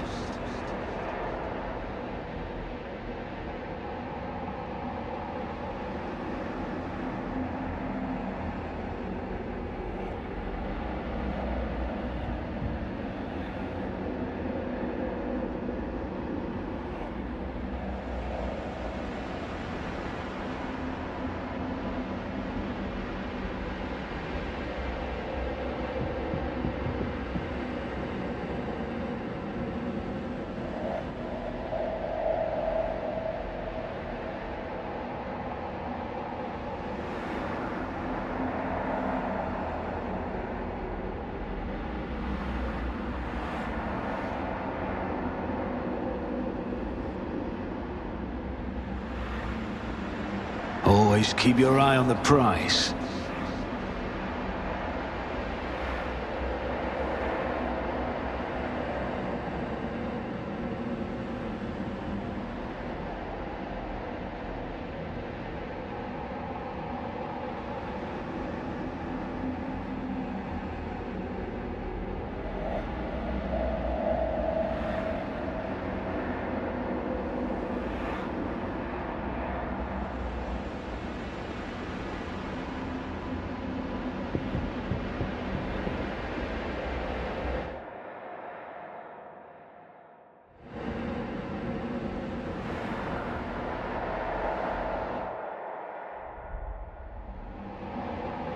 Is there money to be made? You are accused of consorting with Xenos, betraying the Imperium, and neglecting the interests of humankind. The Tribunal is waiting for your explanations. Come closer.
You're suffering.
Lord Captain, are you certain you wish to allow a traitor back into your retinue?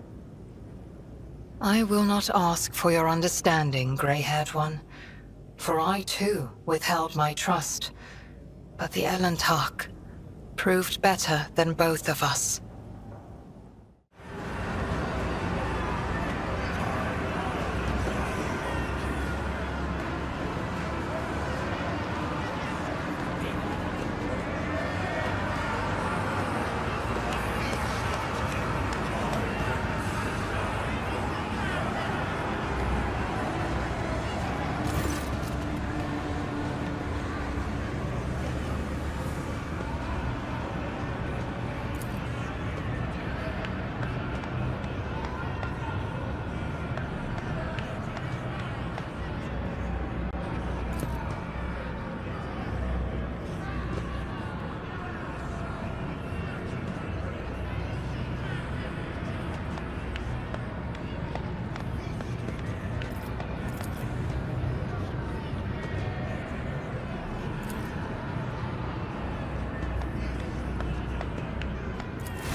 Rejoice, spire dwellers, for I have come to slake your fatal thirst! May the vicious hunt commence today! My wild hounds will enter the arena to taste the blood of its wretched challengers. Bathe your souls in their suffering! Make your guesses at whether the prey can overpower the predators! If you're looking for more refined entertainment, watch the ousted Draken of the Reaving Tempest fight for his life against the glorious champions of the arena, the blood-stained proselytes!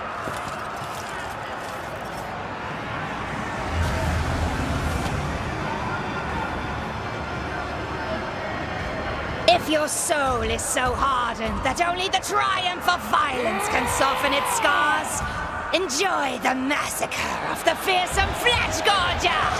Today, we will try to kill him again!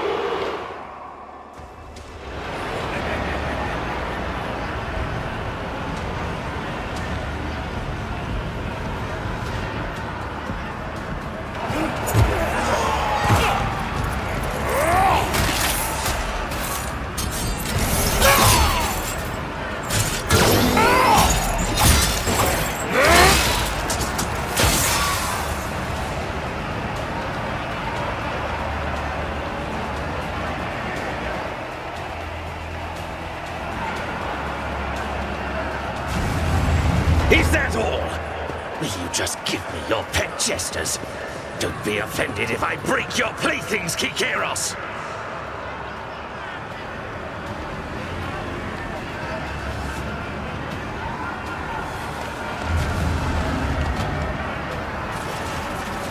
Let the fatal thirst be quenched!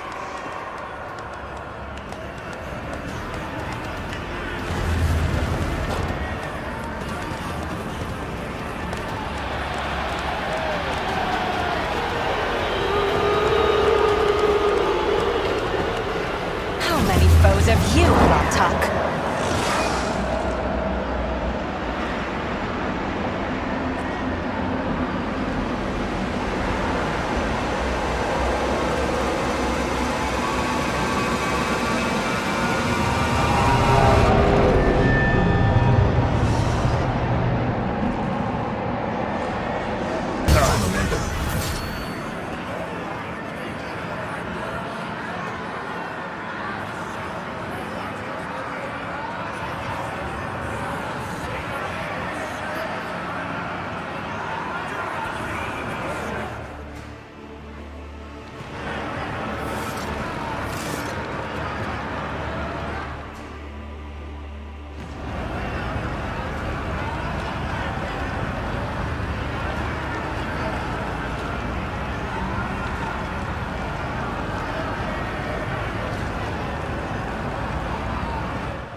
I tried to learn to trust you, Elantark. Whatever your motives, you did not turn away from me, and you helped me search for my kin. But despair ate at me from within. The human journeys through the realm of she who thirsts left my soul drained, and our attempts to save the children of Kruderak crumbled to nothing in the unending coldness of the dark cosmos. And even when I beheld a piece of Kruderak in your chambers, I wanted to believe you had nothing to do with it. I wanted to, but I succumbed to emotion, to fear, to hopelessness, to grief. I was afraid that Silent Thrash would find me before I found the truth.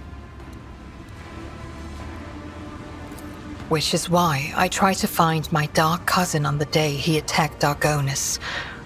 I used the commotion to slip away unnoticed and wandered the streets like a shadow in search of its owner. My efforts were futile. I returned to the palace in confusion. I waited for my fresh wounds to stop aching and for the watchfulness of the surrounding monkey to fade like the mist on an autumn morning. But still, I had my doubts. Perhaps, I thought, I should discuss it openly with you.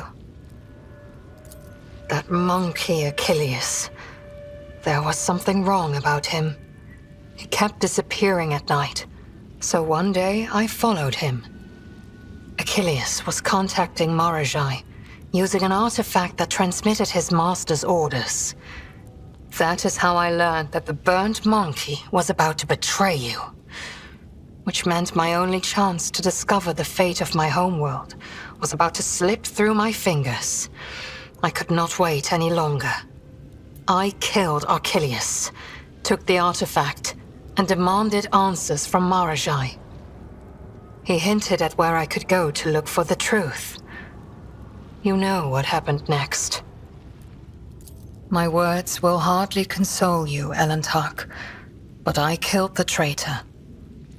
I fear the Dark Ones left too many scars on his fragile soul. Your loyal monkey broke, so I gifted him a swift death, free from the shame of betrayal. I know. Believe me, I know. Alas, my cousin fell out of favor with the Archon. But even so, I doubt Marazhai would reveal the truth. At least not before his dark soul was suffused with my suffering.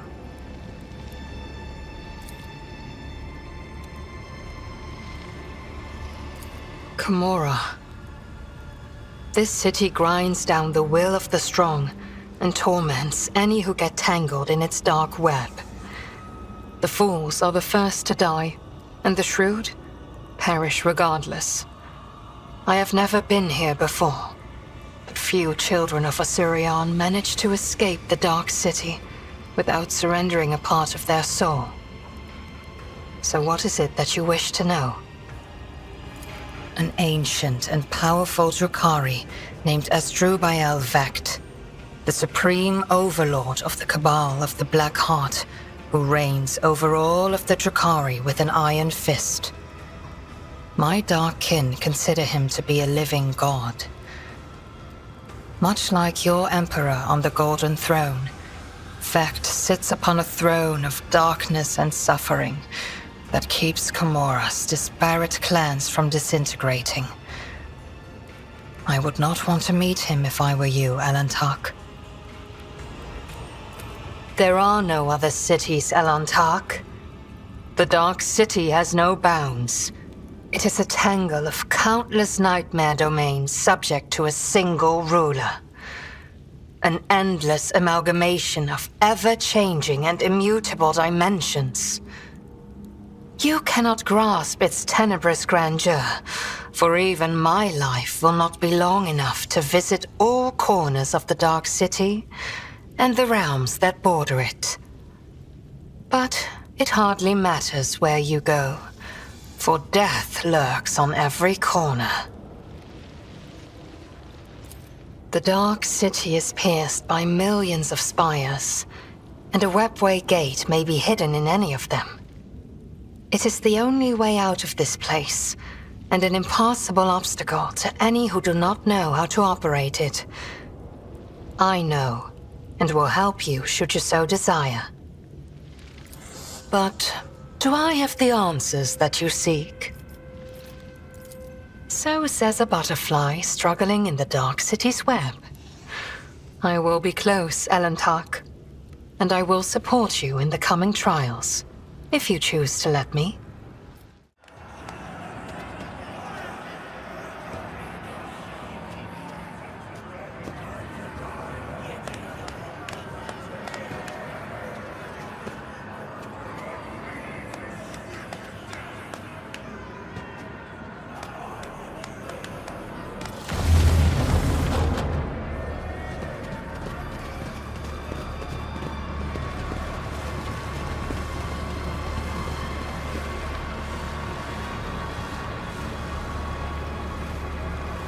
Lips beyond the veil.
Monkey... rogue trader. There is something you must do for me. The soul of Irimiris, the Archon of the Reaving Tempest. It should belong to me. I do not know where, I do not know how, but that bitch tried to dispatch me without sullying her own hands, and she deserves to lose her life. Her soul will remain in my soul trap. When we at last face each other, and we will face each other, even if I have to gut all of Camorra to do it. And if you're there when it happens, do not even think of trying to deliver the final blow. Only an Ezirraesh has the right to take the life of an Ezirraesh, and that right is mine.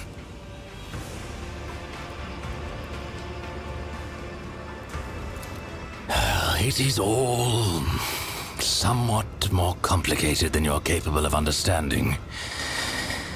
Our game of old must come to an end. My first step went awry because of Nazrake's treachery. Now all I must do is finish what I started.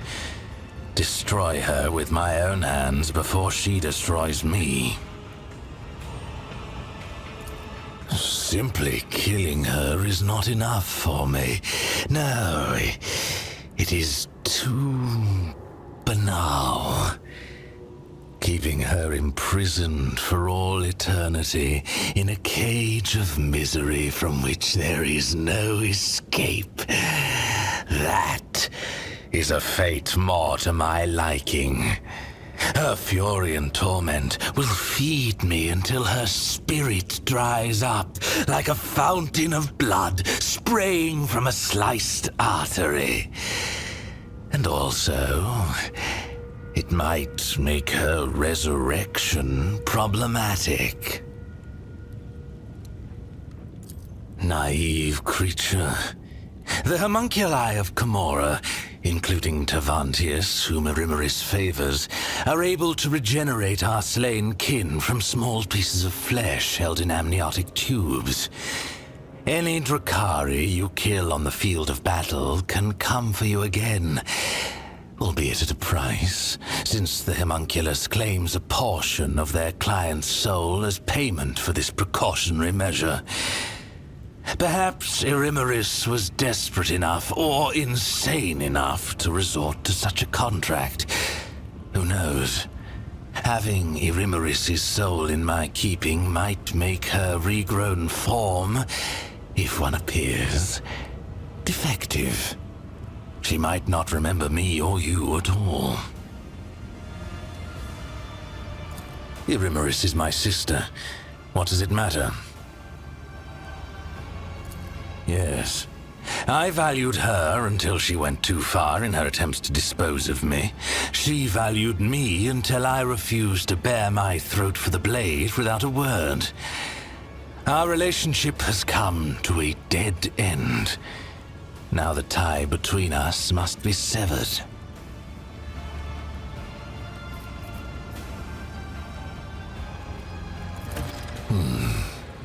The answer I was expecting. I do not expect to wait long for the confrontation. When my sister learns of what occurred in the arena, she will send assassins, or decide to come herself.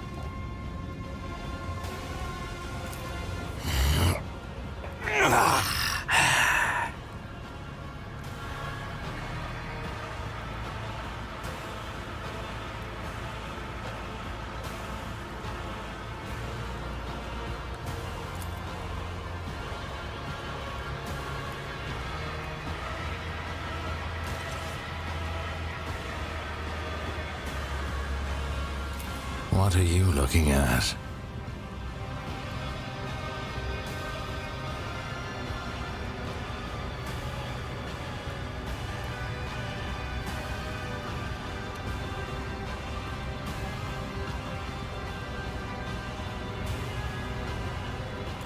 Ah, yes. I can hear your frantic pulse. What is it you feel when you look at me? Primal fear, paralyzing horror, inexplicable awe.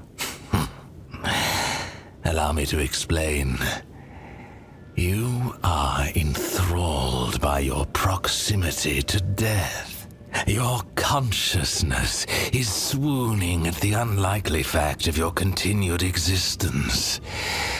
But you do not recognize this because you have been prevented from exploring the limits of your sensation. No such constraints exist in my world. I can show you that world. I can teach you, if you do as you are told.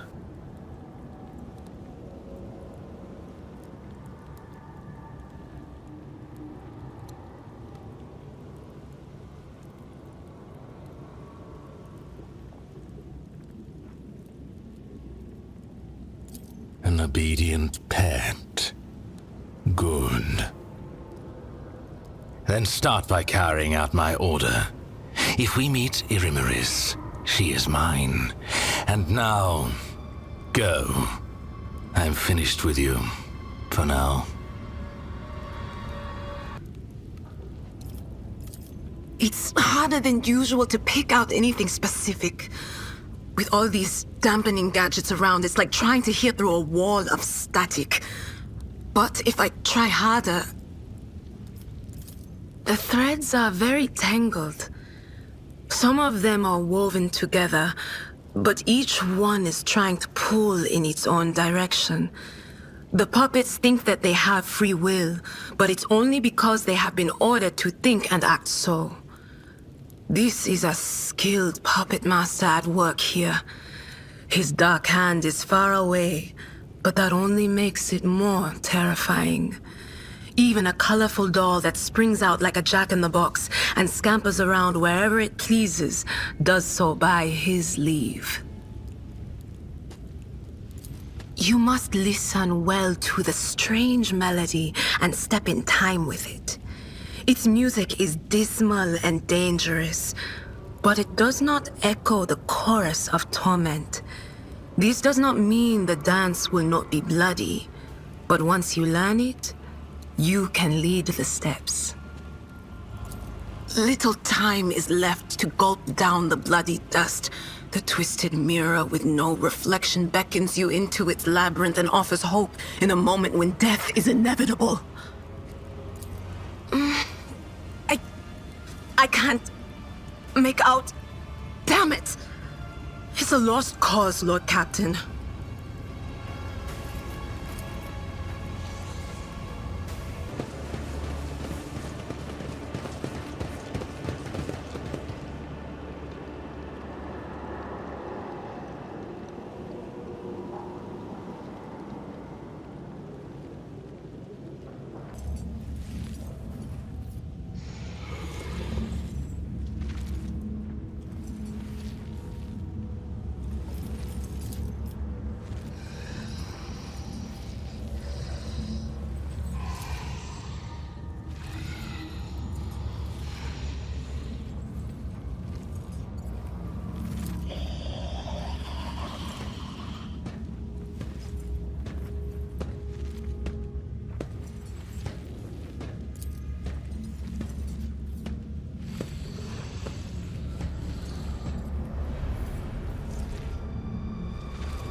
Allow me to state the most likely version of events. The Xenos Iliad embarked on a plot with the Xenos Marazhai. Achilles discovered said plot and paid for it with his life. And afterward, they fed you this poorly concocted tale to exonerate the enemies of humanity of wrongdoing.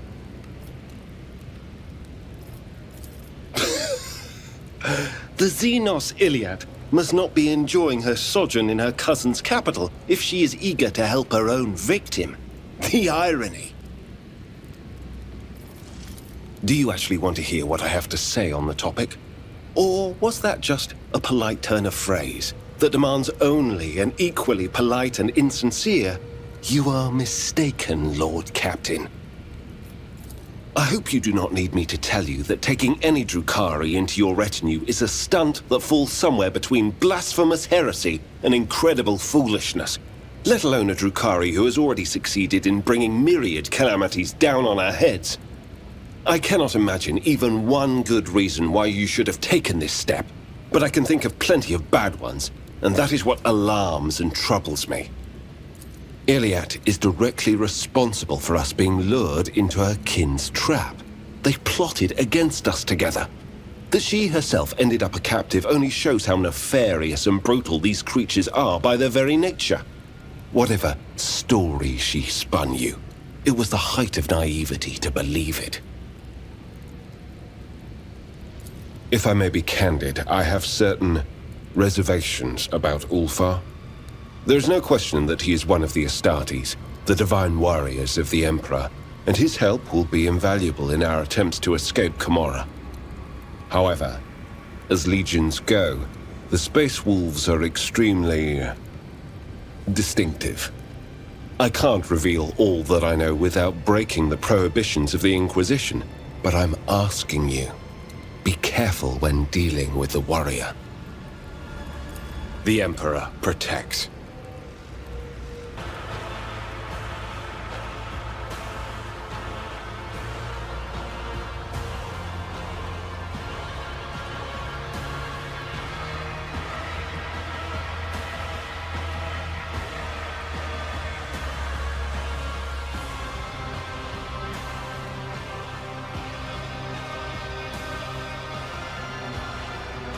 You want to know how and to what end I orchestrated all of this? Ask your questions. When Irimeris ordered us to lay waste to the monkey settlements, Tazara and I encountered resistance. I have hunted your kin too long not to notice how well you in particular were fending off our attacks. The rout in Tazara's arena, the appearance at the plundered vessel. Your kind are usually powerless against us, but not on that occasion. I began to suspect that you could not have managed it without outside help. Help from our side. I began sending out spies and assassins. My eyes and ears infiltrated your vessel, your cities, and they discovered a trail that led back to one of your worlds. A trail that ended with a burned monkey, the source of the information about where and when my cabal was going to strike. A little trickery to draw you away from the planet. And I had your little informant in my grasp. How the information was reaching his agents, the burned monkey himself did not even know. But based on the units involved and other details, it was clear. No monkey in real space could have gathered such specifics about raid complements and objectives. No, it was inconceivable. The information was being fed to you by my own kind, and I knew who. Irimeris Ezirraesh, Archon of the Reaving Tempest, my former mistress. A cowardly bitch who punishes anyone who threatens her grip on power. I knew that to win a war against her, I would need the support of the Reaving Tempest's patron, the Cabal of the Black Heart. So I allied with Nazrake, who presided over the trial.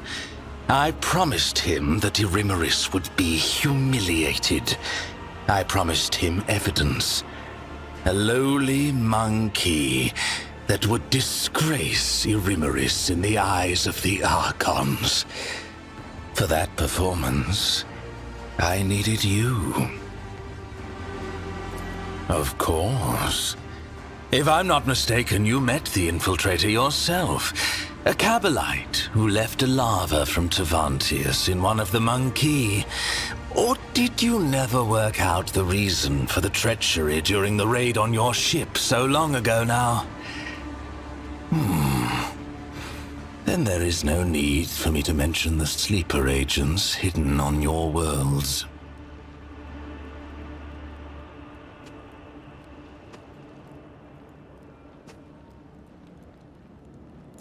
Overthrowing an Archon is far from easy, even one who has already tarnished her reputation.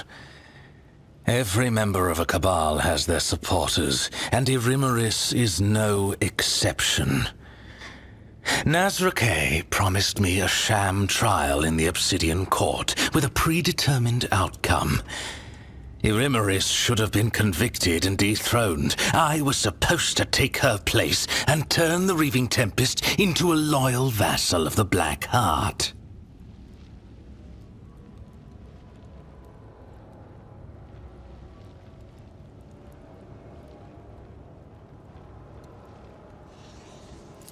Nazrake was supposed to be the axe that fell on her neck. But it fell on mine instead. It was devious and worthy of praise, but why?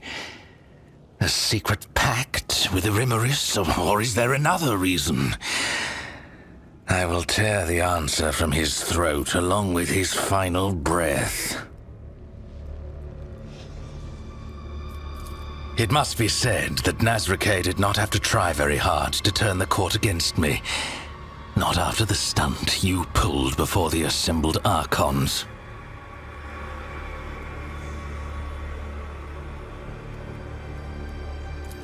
Who? I have no idea what you saw in your stupor. The homunculus's creature does not elicit specific images. It muddles your mind, forcing it to paint suitable pictures evoking confusion or fear. Neither Tavantius nor I care about fussy monkey rituals. The lava must have created a suitable environment for you, one in which you would be more willing to answer my questions in the Obsidian Court.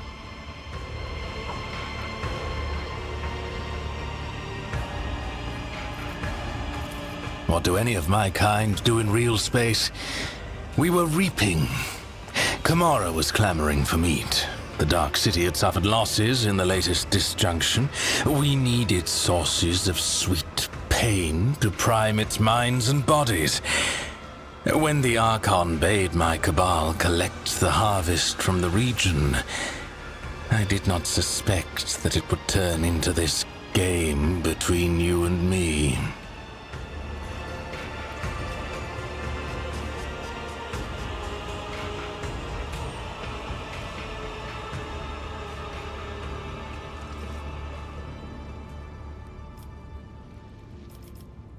Conspiring? No. There was no plot between us. She merely rushed to my bait.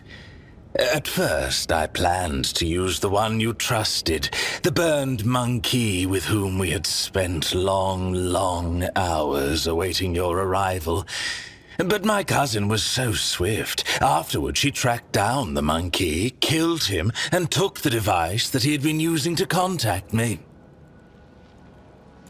I planted the first poisoned seeds in her soul back at our first meeting. I dropped a hint that I knew what had become of her world. I lured her in and left her with you. Time took care of the rest. That and an unpleasant discovery aboard your own ship. I did not ask her to hand you over to me. No, doing that would have made my poor cousin doubt herself even more than she was already. I simply told her where to seek out the traces of her craft world and the answers to her questions. A favor for a kinswoman, nothing more. And then I made ready for your arrival. For the only way she would reach that place was with you. When a monkey is left alone with me and my art of pain, I plunge them into a deep well of suffering from which they will do anything to escape. Your kind have fragile souls. Your convictions and principles are a delusion that lends a mirage of meaning to your lives. Achilles and I had plenty of time alone together before your arrival. When he went out to meet you, he was already mine. I bought his loyalty with a promise to never touch his body or his mind ever again.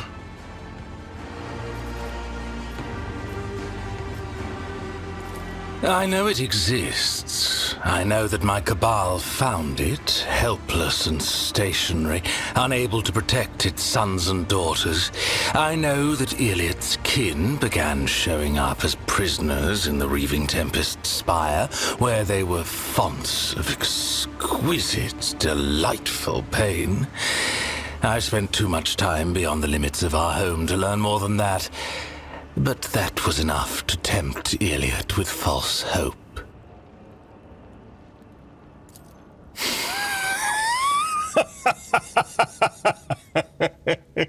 Why do you say that? I promised to reunite her with her kin. A long-awaited reunion in a torture chamber. I find that very touching. They would have had so much to discuss. But there would have been time for fun as well. We cousins get together so rarely, after all. Is there anything else? Mandrakes. A foul breed that lurks in the bowels of Camorra. Their ability to find paths through the shadows was put to good use. I promised them forbidden trophies from the Reaving Tempest's coffers once I am Archon.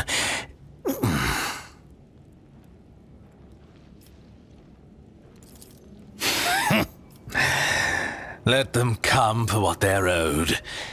They will regret it.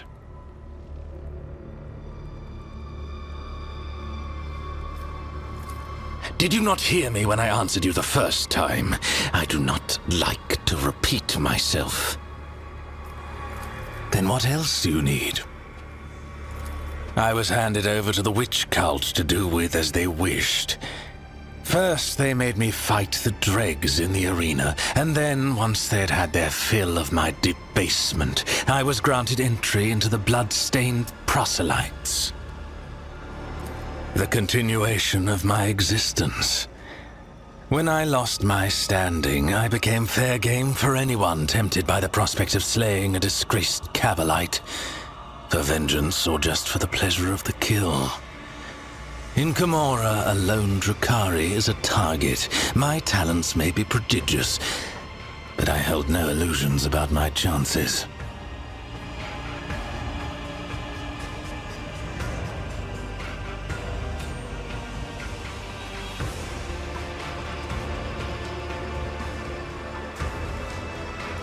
You cannot hope to understand the intricacies of Camorra and how it is structured. We are all each other's allies and worst enemies here. Towers of strength and duplicitous traitors both. The cults have always been half a step below the cabals in the hierarchy, and the witches relished the chance to abuse someone who once looked down on them.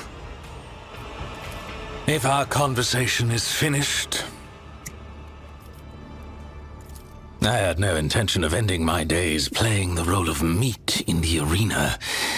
And then you You blithely offered me an alliance after what I'd done to you. Why?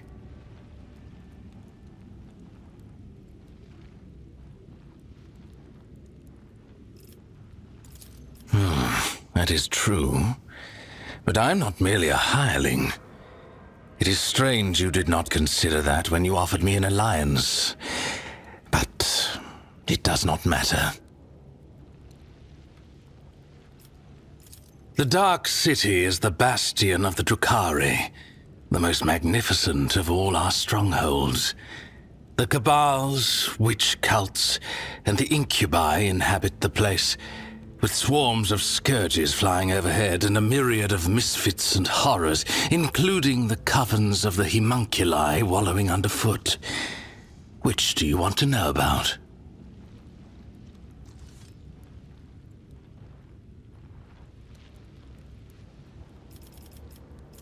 The Cabals are the foundation upon which rests the power of the one who rules Camorra, Asdrubal Vecht. Whether it is a mob of berserkers or an organized cartel, their essence is the same. An army of killers, ready to ravage entire worlds at the behest of their leaders, or to rip out the throats of a neighboring cabal in a war declared by the Archons.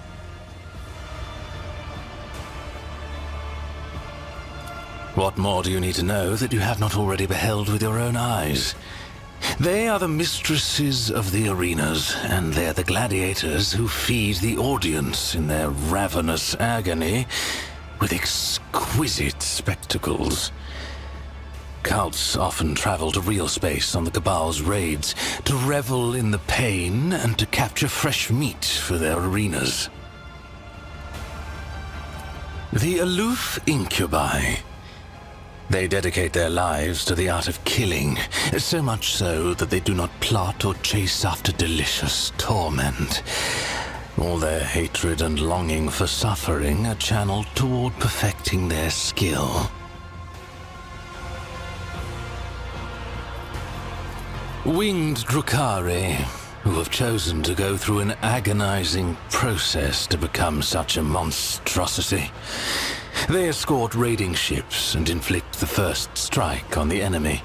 In Camorra, these creatures huddle in flocks so that they do not fall victim to the more formidable of their kin. Artists of the flesh who prefer to hide away in their laboratories and create nightmares from the materials their servants supply. Engines of pain, grotesques, racks, all are the fruits of their subtle craft.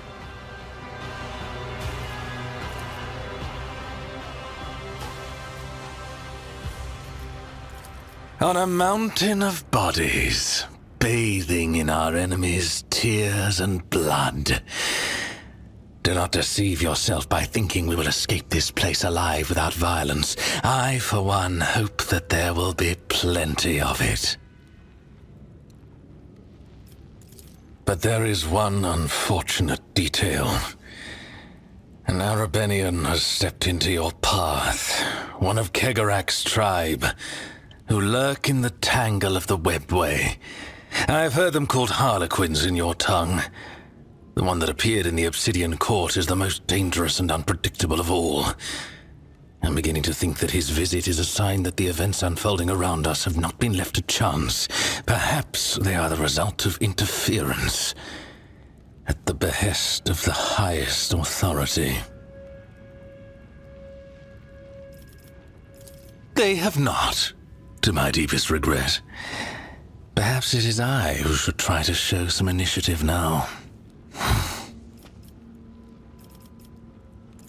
Do not keep me waiting too long. My weapon is tired of languishing in its sheath.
I will join the ancestors.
will wipe your disgusting presence out of existence.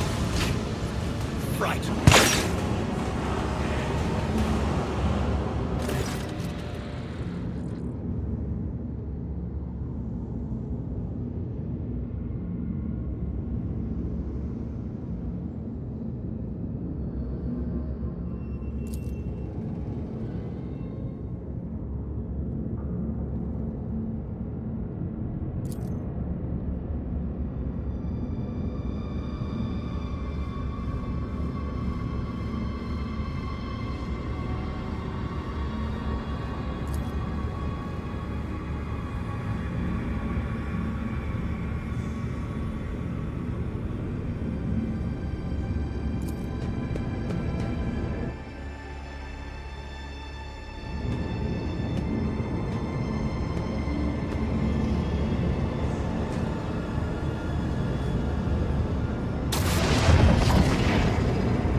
With the physical horrors of Camorra behind them, a long and arduous journey, possible only with the help of a Xenos guide, lay ahead for the rogue trader and his party.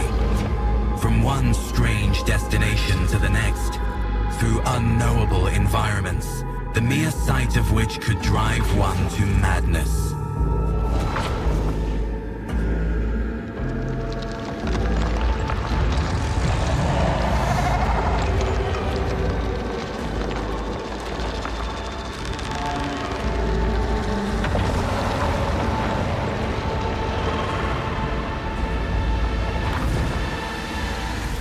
Despite the challenges, they managed to escape the labyrinthian webway and find their way back home.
trader.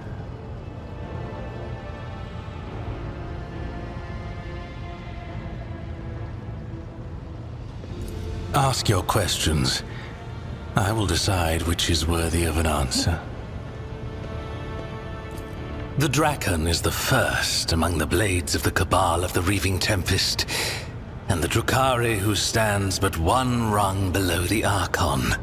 The Draken leads raids and wages wars against other Cabals, keeps the arrogant true-born and half-born upstarts at bay, and has the pick of any opponent in any battle. Erymeris used to have others in her inner circle, but I ensured that they all disappeared one by one, and that their successors were too terrified to take their place. That was when my sister engaged an incubi order to serve as her bodyguards. Incubi do not respond to fear or bribes.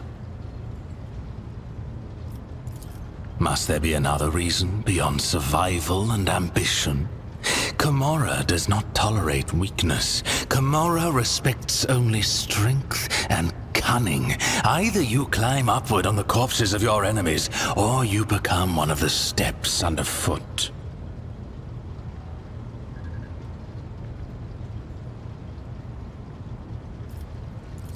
Keep your arrogance in check. Erymeris was clever and deadly, and if I had underestimated her abilities and strength, I would have been food for the Urguls long ago. The very fact that she surpassed me speaks for itself. I refused to give her cause to cast me out as a traitor. No, our rivalry, our little game that ran since our birth, took time. And another thing, when you're at the top, you need something to stave off boredom. This game amused us and terrorized the rest of the Cabal. The Cabal of the Black Heart is the most ancient of all the Cabals, and the largest. It casts a shadow over all Camorra, and when the Black Heart strikes, you submit or you die. The Reaving Tempest was not prepared to perish, so when the Black Heart's shadow stretched as far as us, Erymeris' predecessors chose to bend the knee and become their vassals. Erymeris never liked the Cabal's subordinate position. Her words, and sometimes her actions directed against the Black Heart, prompted whispers of discontent and fear among those who served her. I was not willing to renounce the protection of Asdrubal Vekt's own Cabal. If I had succeeded in overthrowing Erymeris with Nazrakay's aid, many within the Reaving Tempest would have supported me. Tavantius was Erymeris' ally, not mine. The Reaving Tempest is his patron, and patron also to the witches of the arena. I've had cause to seek out his artistry several times, and each time with difficulty. Of late, he's been gone from Camorra more often than he's been in it. He was probably in one of his lairs where he hides his other experiments and creations. After Tavantius quarreled with the witches and was stripped of the Cabal's protection, his havens in Camorra were turned into a deadly trap. I imagine they've been ransacked and destroyed by now. His other hideouts may be somewhere in the tangle of the webway, or in real space. But that last possibility is madness even for a homunculus. When the grotesque of a rival Cabal ripped my arm off at the shoulder, when I needed a substance to wring the truth out of you in the Obsidian Court, when I had personal desires that only a master of flesh could satisfy. You are just dying to know, aren't you?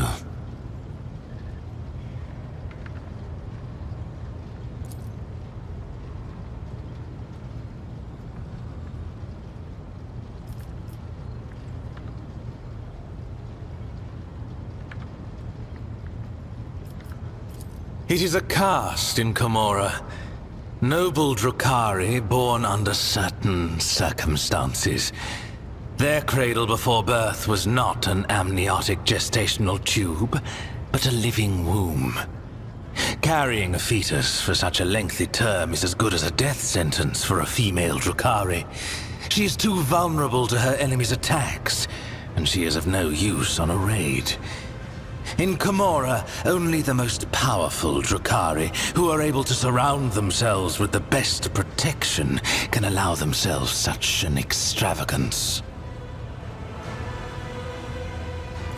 Farkaza Aziraesh, poisoner of Azdrujar, and Shaimish's elect, was one such exalted leader of the Drukhari. The result was worth the effort.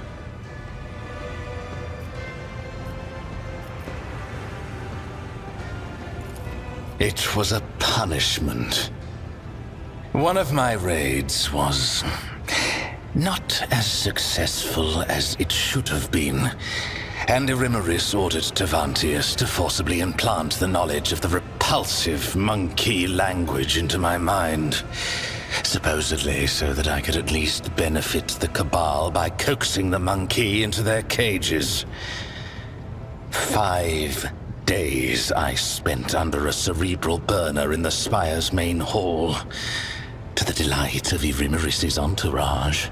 I dislocated every joint, struggling in agony against my shackles.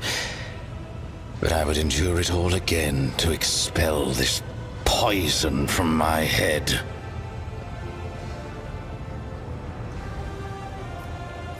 An amusing example of a primitive mind. Any Drukhari towers over any monkey, and we do not conceal our attitude to livestock, but my Kabbalite kin.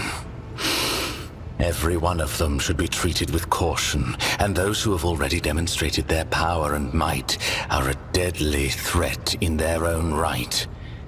I do not revel in submission. I accept things as they are.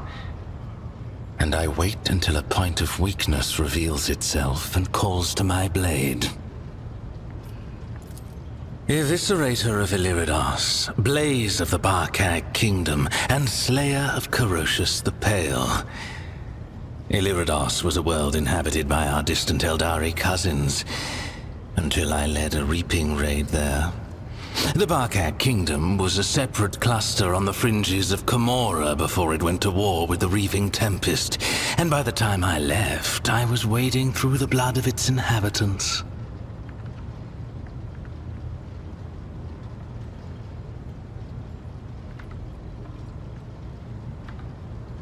And lastly, Corocius the Pale. He was an ancient homunculus who betrayed the Ezirraesh at the behest of another Cabal. That was not a military victory, but a personal one. In his attempts to make himself invincible, Corocius had sown inside himself the deadliest creatures from the depths of Camorra. It did not save him. I cut out every one of his 8 hearts and sent them to his former coven as a warning to the rest. Are you sure? What exactly do you want to know? In all ways, the Asuriani are feeble shadows of our ancestors. We are their true inheritors. The Asuriani hide from she who thirsts behind their paths, relying on the visions of their precious far-seers, or blind to the reality around them. We Drukhari laugh in the face of the unknown. We thrive off the carnage and pain we inflict.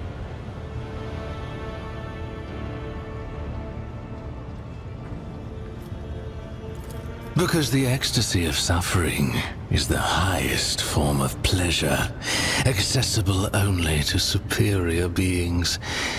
By your very nature, creatures like you are incapable of knowing such gratification. Careful. My tolerance for such remarks will run out eventually, even given your depressingly simplistic mind and non-existent instinct for self-preservation. Watch it. It is monkey who run and hide, not our kin. Camorra is the legacy of our ancestors. They found a way to penetrate the tangle of the webway and move through its twisting labyrinths. Few would hazard to travel in this splintered kingdom, let alone erect bastions in it. The Drukhari are the only Eldari who do not fear the horrors of the webway. For every peril we overcome makes us stronger.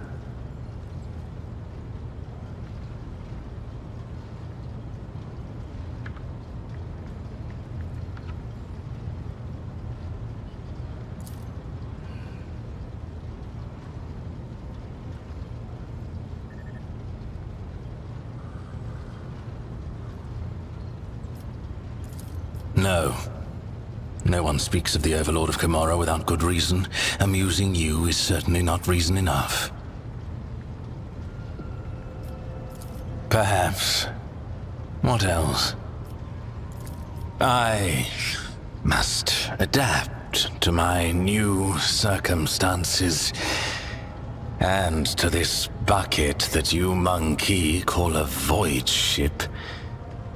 These alloy bulkheads. So primitive.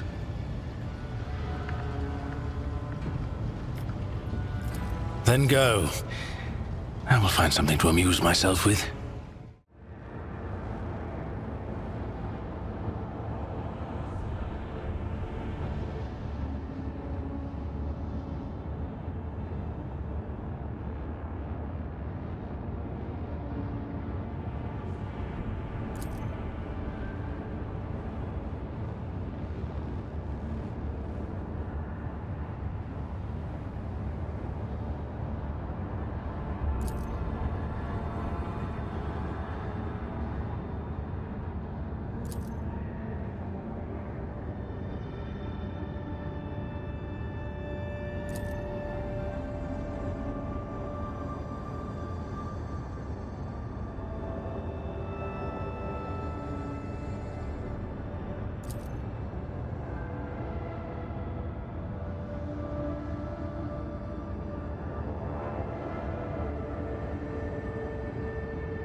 Is there money to be made?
Come, my little pet.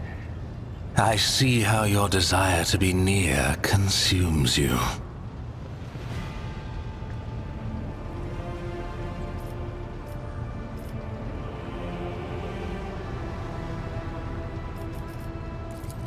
You granted me territory.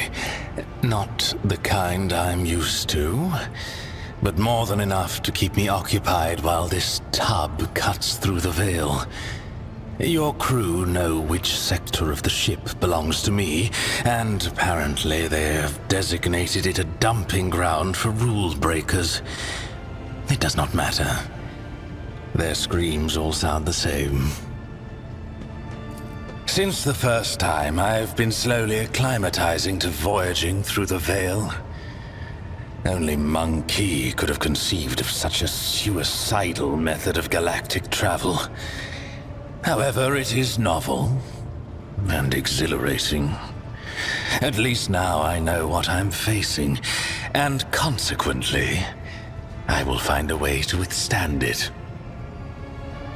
And now it is time to learn what is happening with the Cabal of the Reaving Tempest, leaderless and abandoned to the mercies of Camorra. The survivors will probably be driven into real space to fall prey to Silent Thresh. You must find them. If we encounter the remnants of the Cabal in this dimension, I will want to speak to them. Then go. I will find something to amuse myself with.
trader.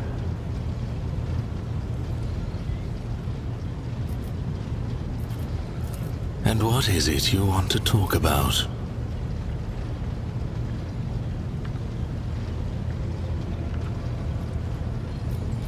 I could sense your craving the second you stepped onto the bridge.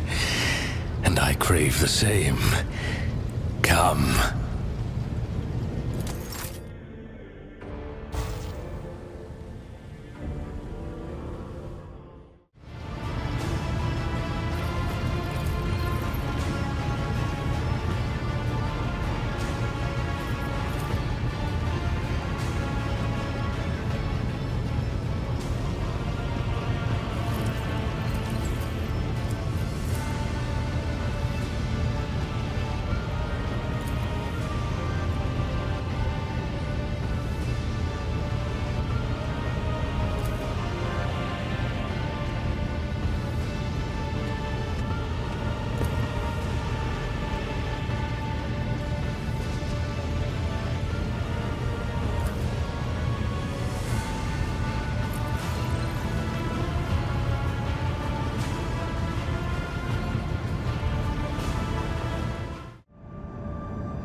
Rogue trader.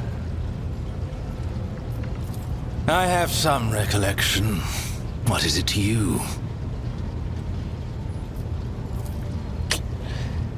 It was the mandrakes that I used to get you before. Creatures from the depths of Camorra. They thought they could ambush me here on this barge of yours. I taught them a painful lesson.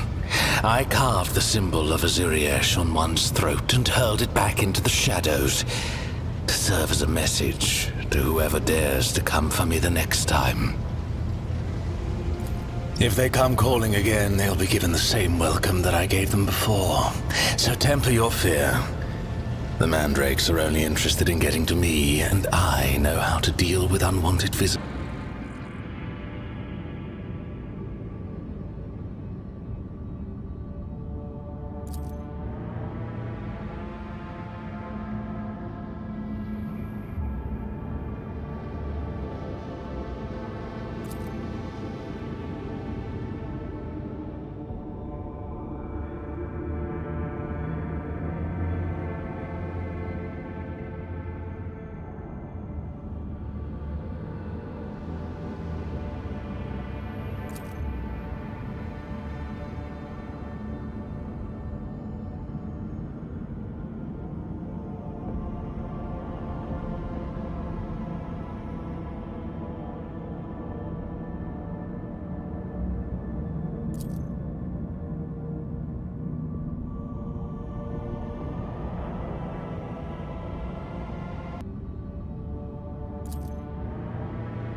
You might make a decent Drukhari, cousin, if you could find the strength to admit that your path is a delusion and follow in our footsteps.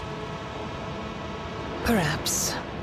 Perhaps if the Elantark had not accepted me into his circle, I would have become like you and lost myself completely. But now I have hope. So spare me your futile words, cousin. Outcast. Have you ever wondered why the Arbenian chose to direct you toward your farseers? Do you not dread the hour when he will return to claim the reward for his aid? My mistakes brought me to the road that leads to the abyss. If that is the price I must pay for the truth, I will step into the darkness without fear.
He must have been a ham-fisted butcher to have fashioned such an ugly fighter.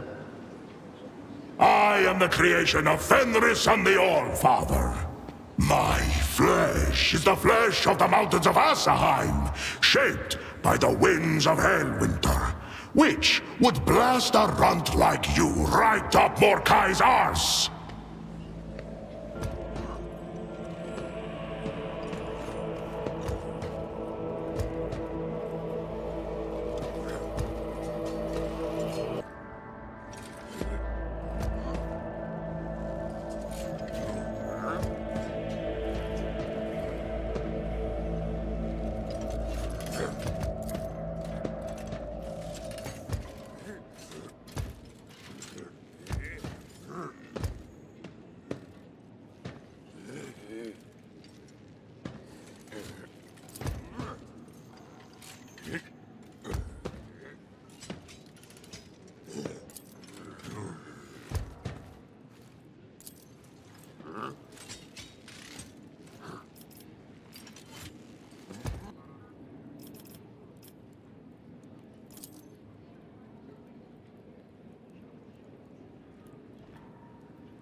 Silent Thresh has sent her servants for me.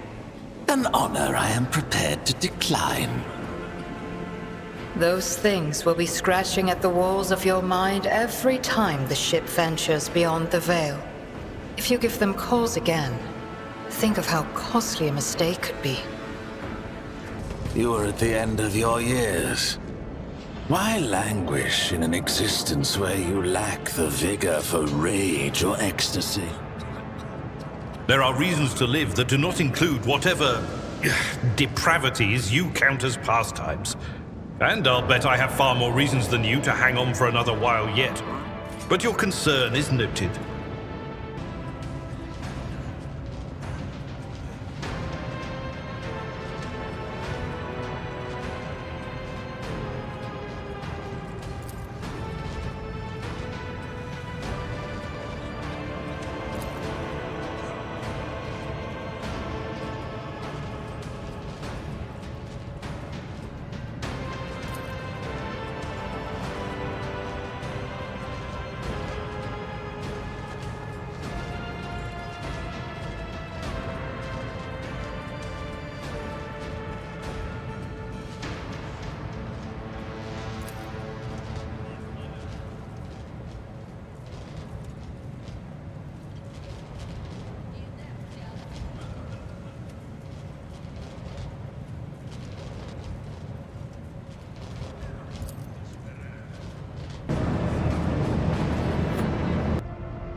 Benny Cook.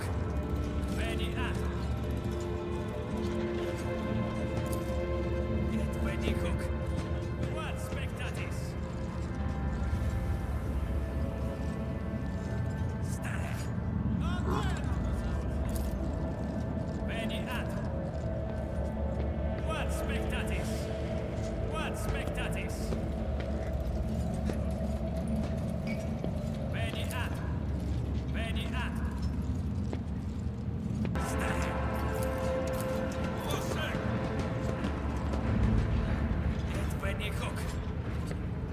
Mamy te lidbis. Stare. Możesz tu się.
There is no pity in my heart for you. You are beginning to see the true nature of things, outcast. Pity is the province of the powerless. So continue to give me your pain and despair, just as you did before.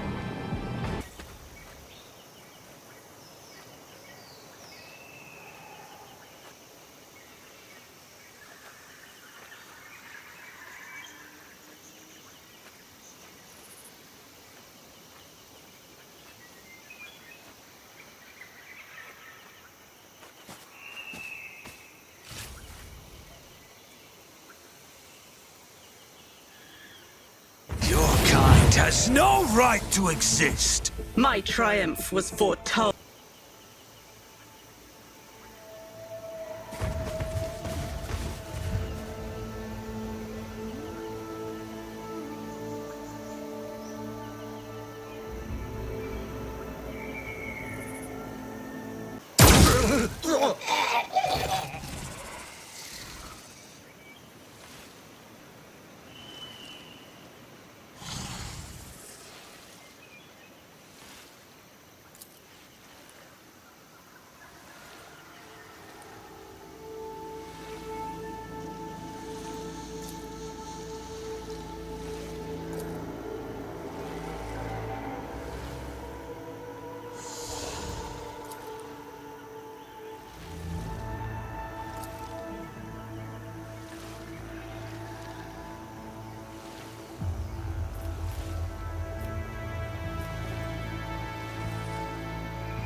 Whenever you're near, my whole being clamors for new sacrifices to drown out her call. That's just fantastic. Before they accused me of sorcery, and now I'm being accused of making Xenos go berserk. Just stay away from me, stick insect, alright?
potential lies hidden within you. Strong in body and will, a stubborn, intractable victim. You would make an excellent pain toy. Making a biomancer feel sick to his stomach is a true accomplishment, Xenos. Spare me any more of your enthusiasm.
How afraid must you be of your passions to replace them with a clicking counting machine?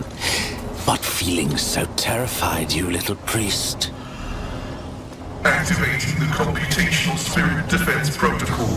Be advised. Maintain a distance of at least 10 paces, or eradication measures will be taken.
My soul goes to the true gods.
All right.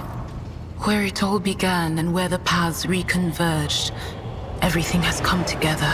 A step into eternity, where the silence of graves offends the beating of hearts. This step will be the last.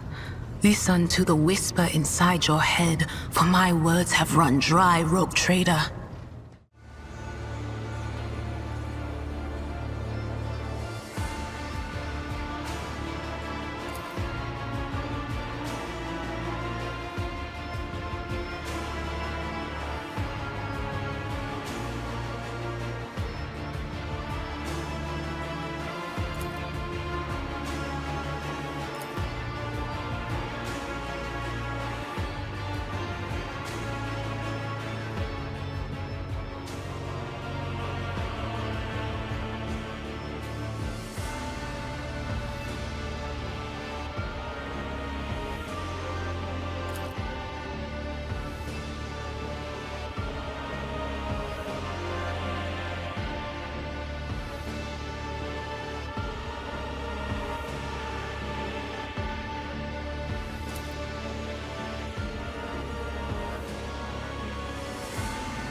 My little pet.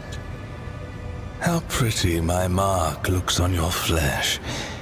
It gives meaning to your existence. It tells the world who owns you. Perfection. May he guard our hearts against foul passions and weakness of spirit.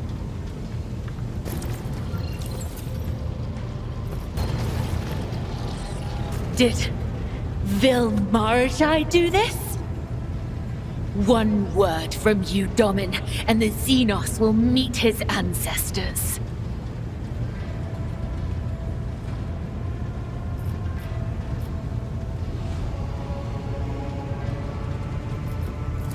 Long has death whispered of Vil Marazhai's demise.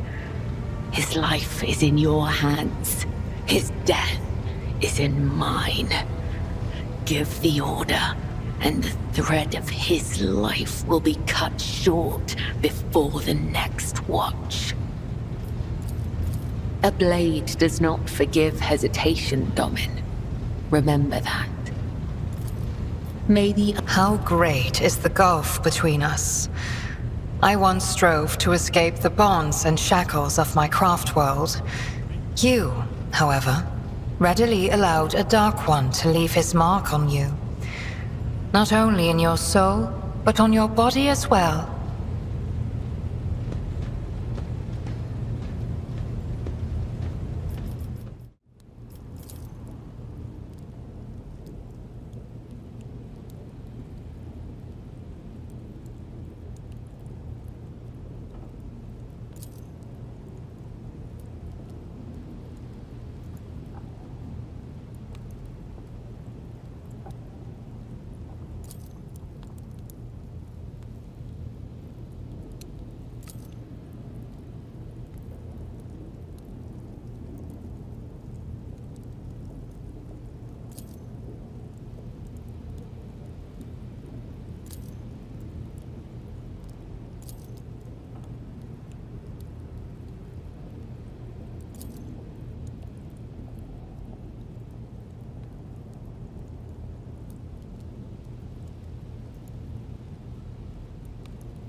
The ancient gate, long impenetrable for the rogue trader, was at last ready to reveal its secrets.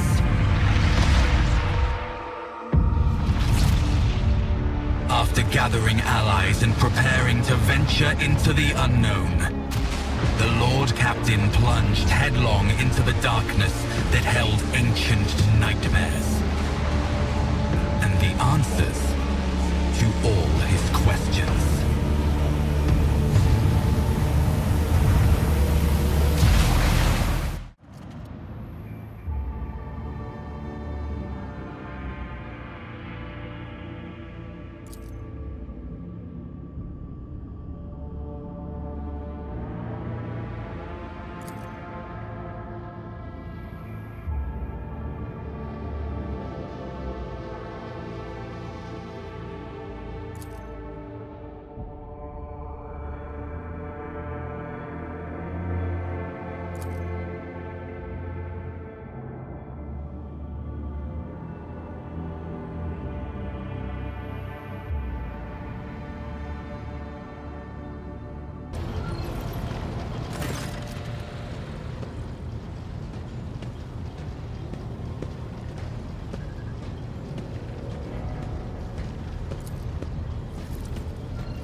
Let us not dawdle.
traitor.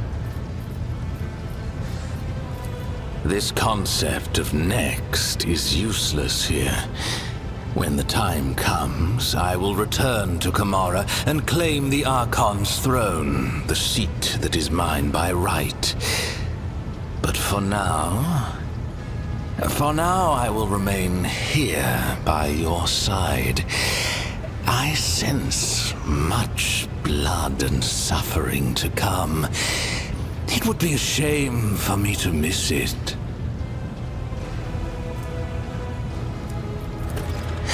And also, I have not finished with you yet. No, not by half.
Magnificent. No feast we have had on this ship has ever been so perfect. I think back to my best raids, and the memory of them pales in comparison to what transpires when we share this ecstasy with each other.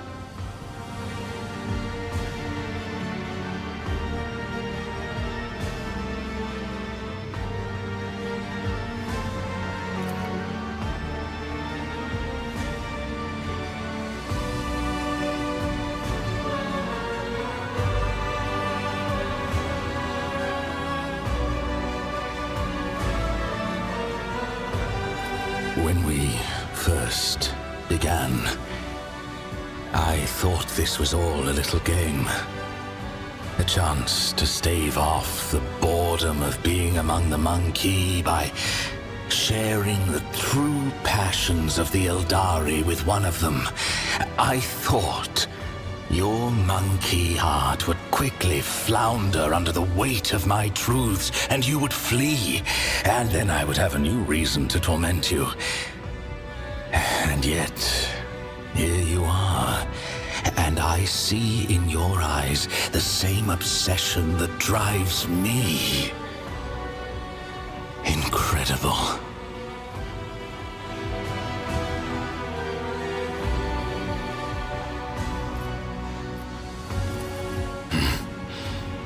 Do not try to get under my skin, and do not mistake candor for weakness.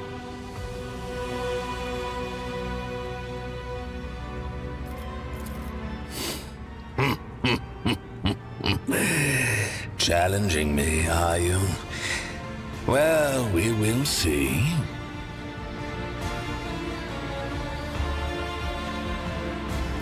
No. No, enough blood. Though the fact that you are hungry for more and more only confirms my opinion of you. Next. Eternity.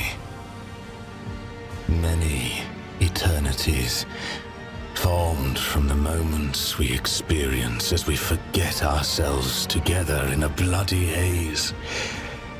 Each moment is worth centuries, when your obsession is shared by your equal. What? No. No, you cannot. You cannot abandon me. We are bound by the ties of possession. It may have once been a game, but after all you have been through in my charge, after the branding.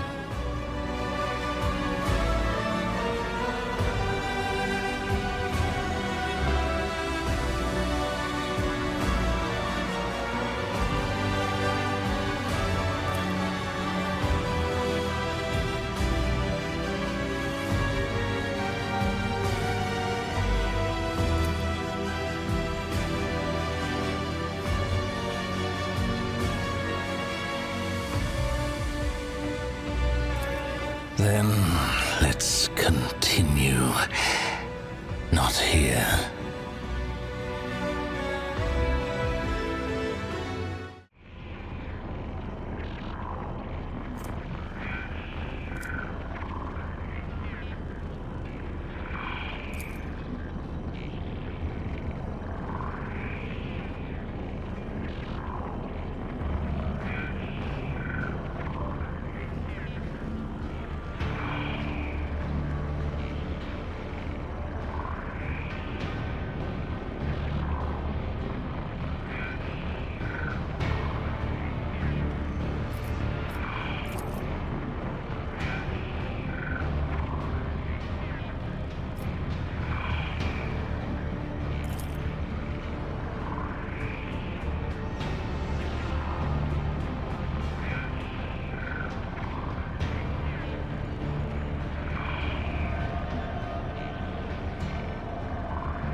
Strange.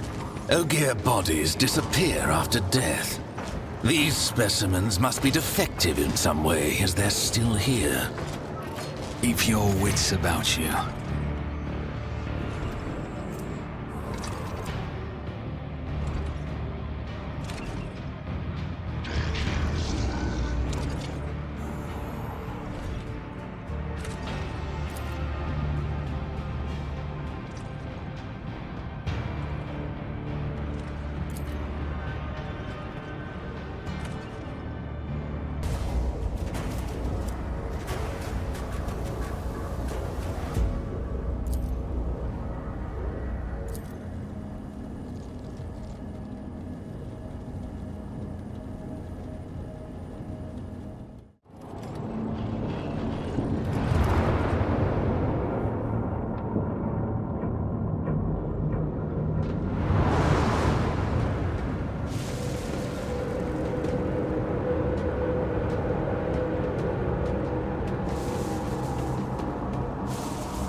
Маражай.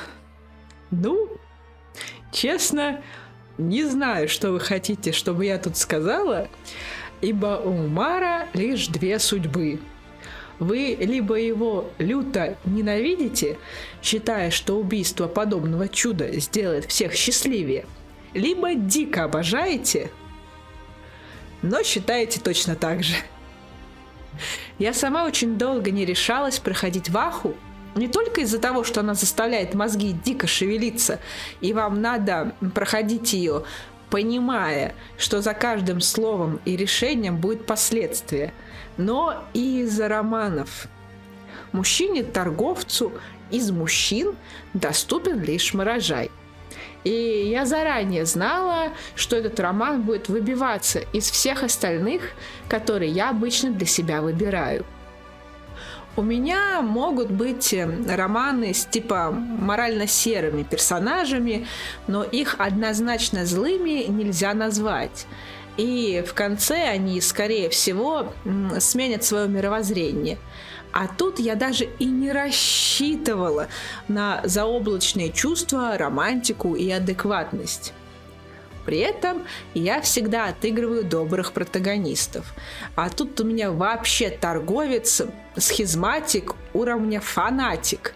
И вот как его сводить с тем, кто наслаждается убийствами, плевать ему на чужую жизнь, и он явно не будет от этого отказываться.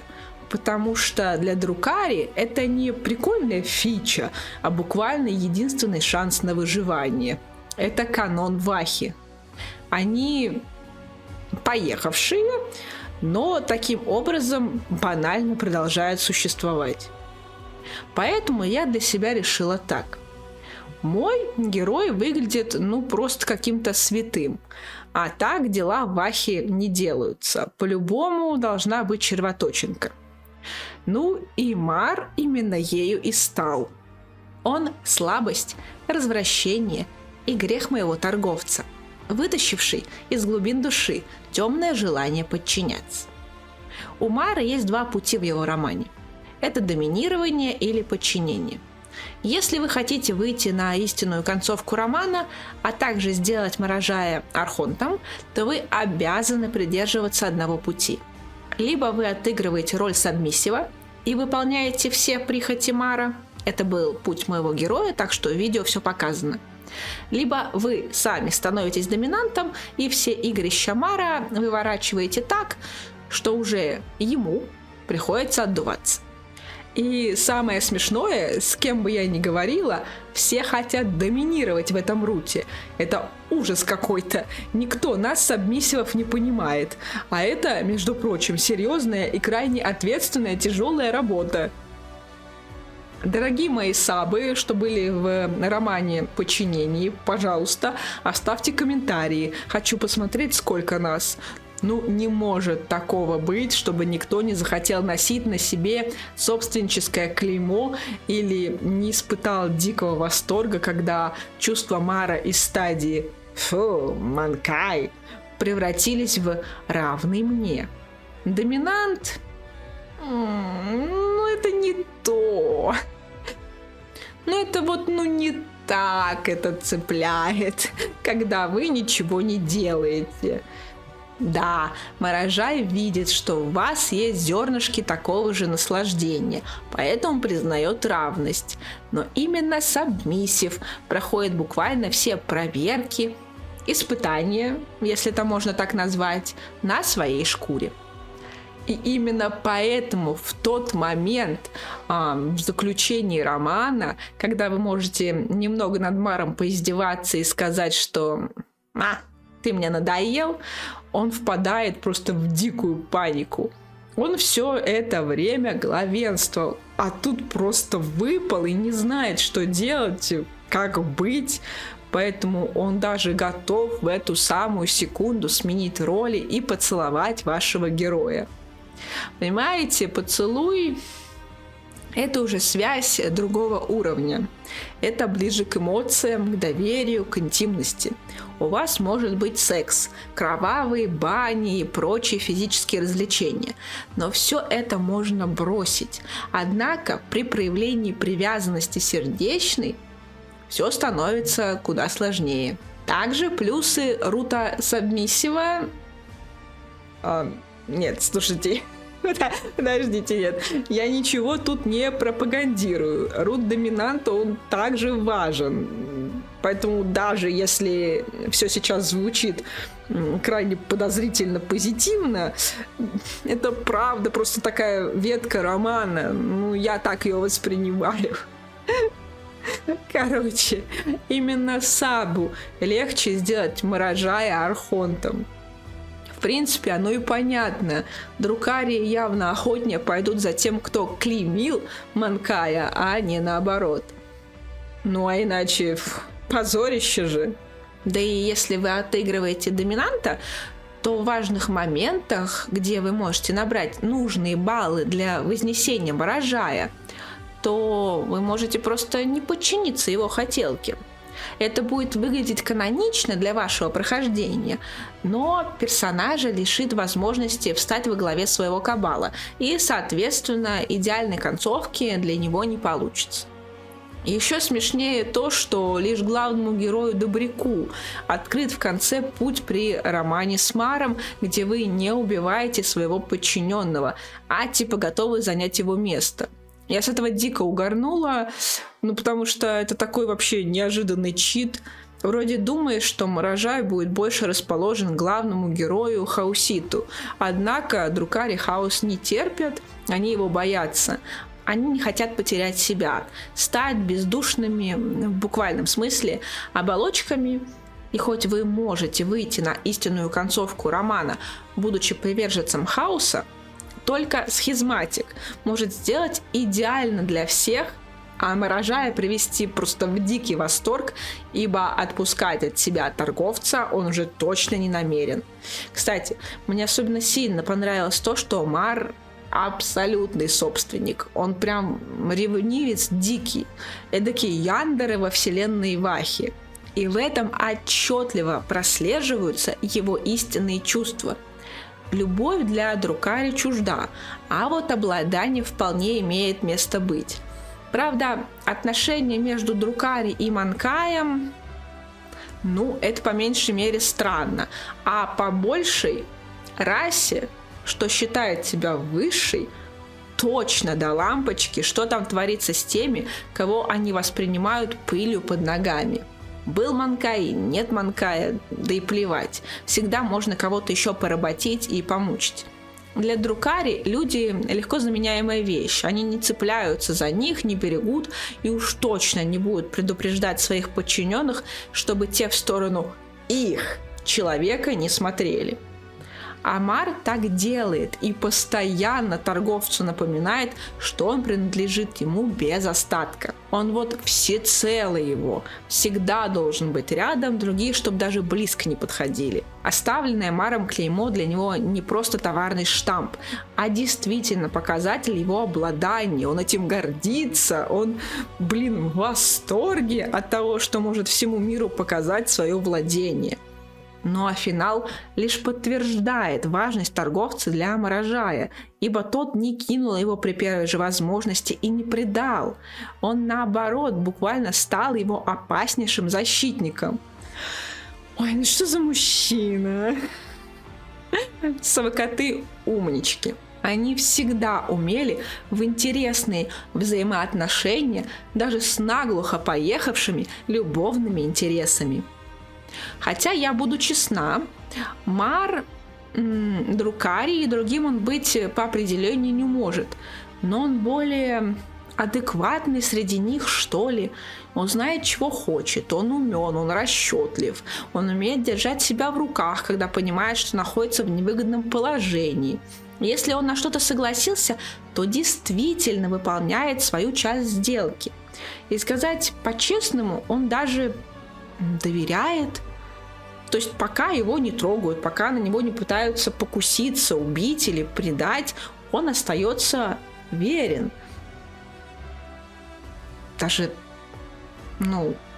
наивен. Да, он хочет свергнуть свою сестру, но делает это лишь тогда, когда понимает, что она начинает представлять для него опасность. Потом он обращается за помощью к своему архонту, а у него вот как будто в голове даже мысли не проскальзывает о том, что тому вообще-то абсолютно плевать на него, и он его 100% предаст. Мар доверяет, он наивен, он друкари, но он вот такой вот. И как роман, он тоже хорош. Вы сами добровольно на него соглашаетесь, заранее понимая, что вас тут ждет не благородный принц, не справляющийся мальчик, не холодный дэдди с золотым сердцем. Но, выполнив все правильно, расположив к себе, заслужив уважение, он становится очень верным партнером. Он остается до самого конца рядом. Он отправляет биться свой кабал во все уголки вселенной, защищая построенный торговцем мир. Он буквально неотделим от Манкая, которого признал равным себе. Да блин, это сцена, где он открыто паникует, затем целует и после смотрит с надеждой, что вы его не бросите, уже должна о многом говорить. Весь рут Маражая, неважно, по ветке дома или саба, представляет собой долгую БДСМ-сессию, в которой вы выстраиваете друг с другом неразрывную связь. И это не только касается постели, это вообще на протяжении всей игры прослеживается, включая различные квесты, его личные и даже основную сюжетку. И это, классно. Это освежающий новый роман даже для тех, кто любит и выбирает себе в любовные интересы добрых грин-флаг партнеров. Нам же что на самом деле самое главное? Чтобы наш роман с нами остался, верно? То есть, давайте будем по-честному говорить. Что они там творят? Да пофигу. Главное, чтобы были верные и до конца рядом не бросили. Честно, я же знаю, чего мы все хотим, верно? Вы сами вот в любой момент можете от Мары избавиться. Господи, да вы на арене его можете грохнуть вместо вербовки. Никто вас не заставляет тащить его за собой. Вы вообще до момента с окончательным выбором своего партнера можете мутить хоть со всем кораблем. Решите выбрать не Маражая, он будет для вас чересчур... сдайте его инквизиции. В этом плане игра не ограничивает, что оставляет большой простор для выборов, и этим произведения от совокотов так привлекают. Я осознанно шла на рут Мара. Я не ждала любви и романтики. Я была готова к чему угодно. Так что для меня истинный конец романа был крайним шоком, но очень приятным. Я прям рекомендую пройти роман с Маражаем ради расширения своего опыта в игровых романах. Он последним заступает в отряд, он тот еще пес, бегающий от вас с планеты на планету. Он игривый, провоцирующий, газлайтящий, проверяющий, шкодливый. Но именно благодаря нему Ваха для меня была не одним большим темным облаком, где на вас все давят и чего-то хотят. Я негодовала с Маражая, смеялась с его комментариев и дико радовалась вовлеченности персонажа во все происходящее. Если таскать Мара с собой везде, то он много чего комментирует. У него есть события на карте, он часто с кем-то переговаривается. Его отсутствие в первых актах на славу заполнили в последних. А благодаря обширным познаниям и связи Друкари, Эльдаров с лором Вахи как таковым, он и в основной сюжет прекрасно вписался. Особенно смешно мне было, когда ты у него спрашиваешь, мол, Мар, расскажешь мне то-то, да, то-то, а он такой в ответ, может быть, попробую, не факт, что отвечу. А потом вываливает на вас кучу информации, кучу текста и ответы на все вопросы вселенной. Жук, вот просто жук.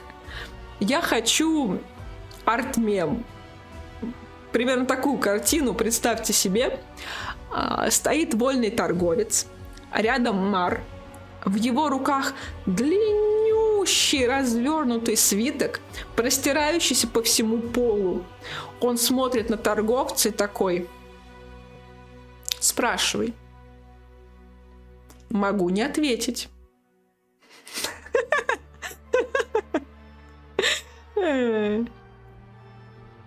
В заключение скажу, что мне понравилось.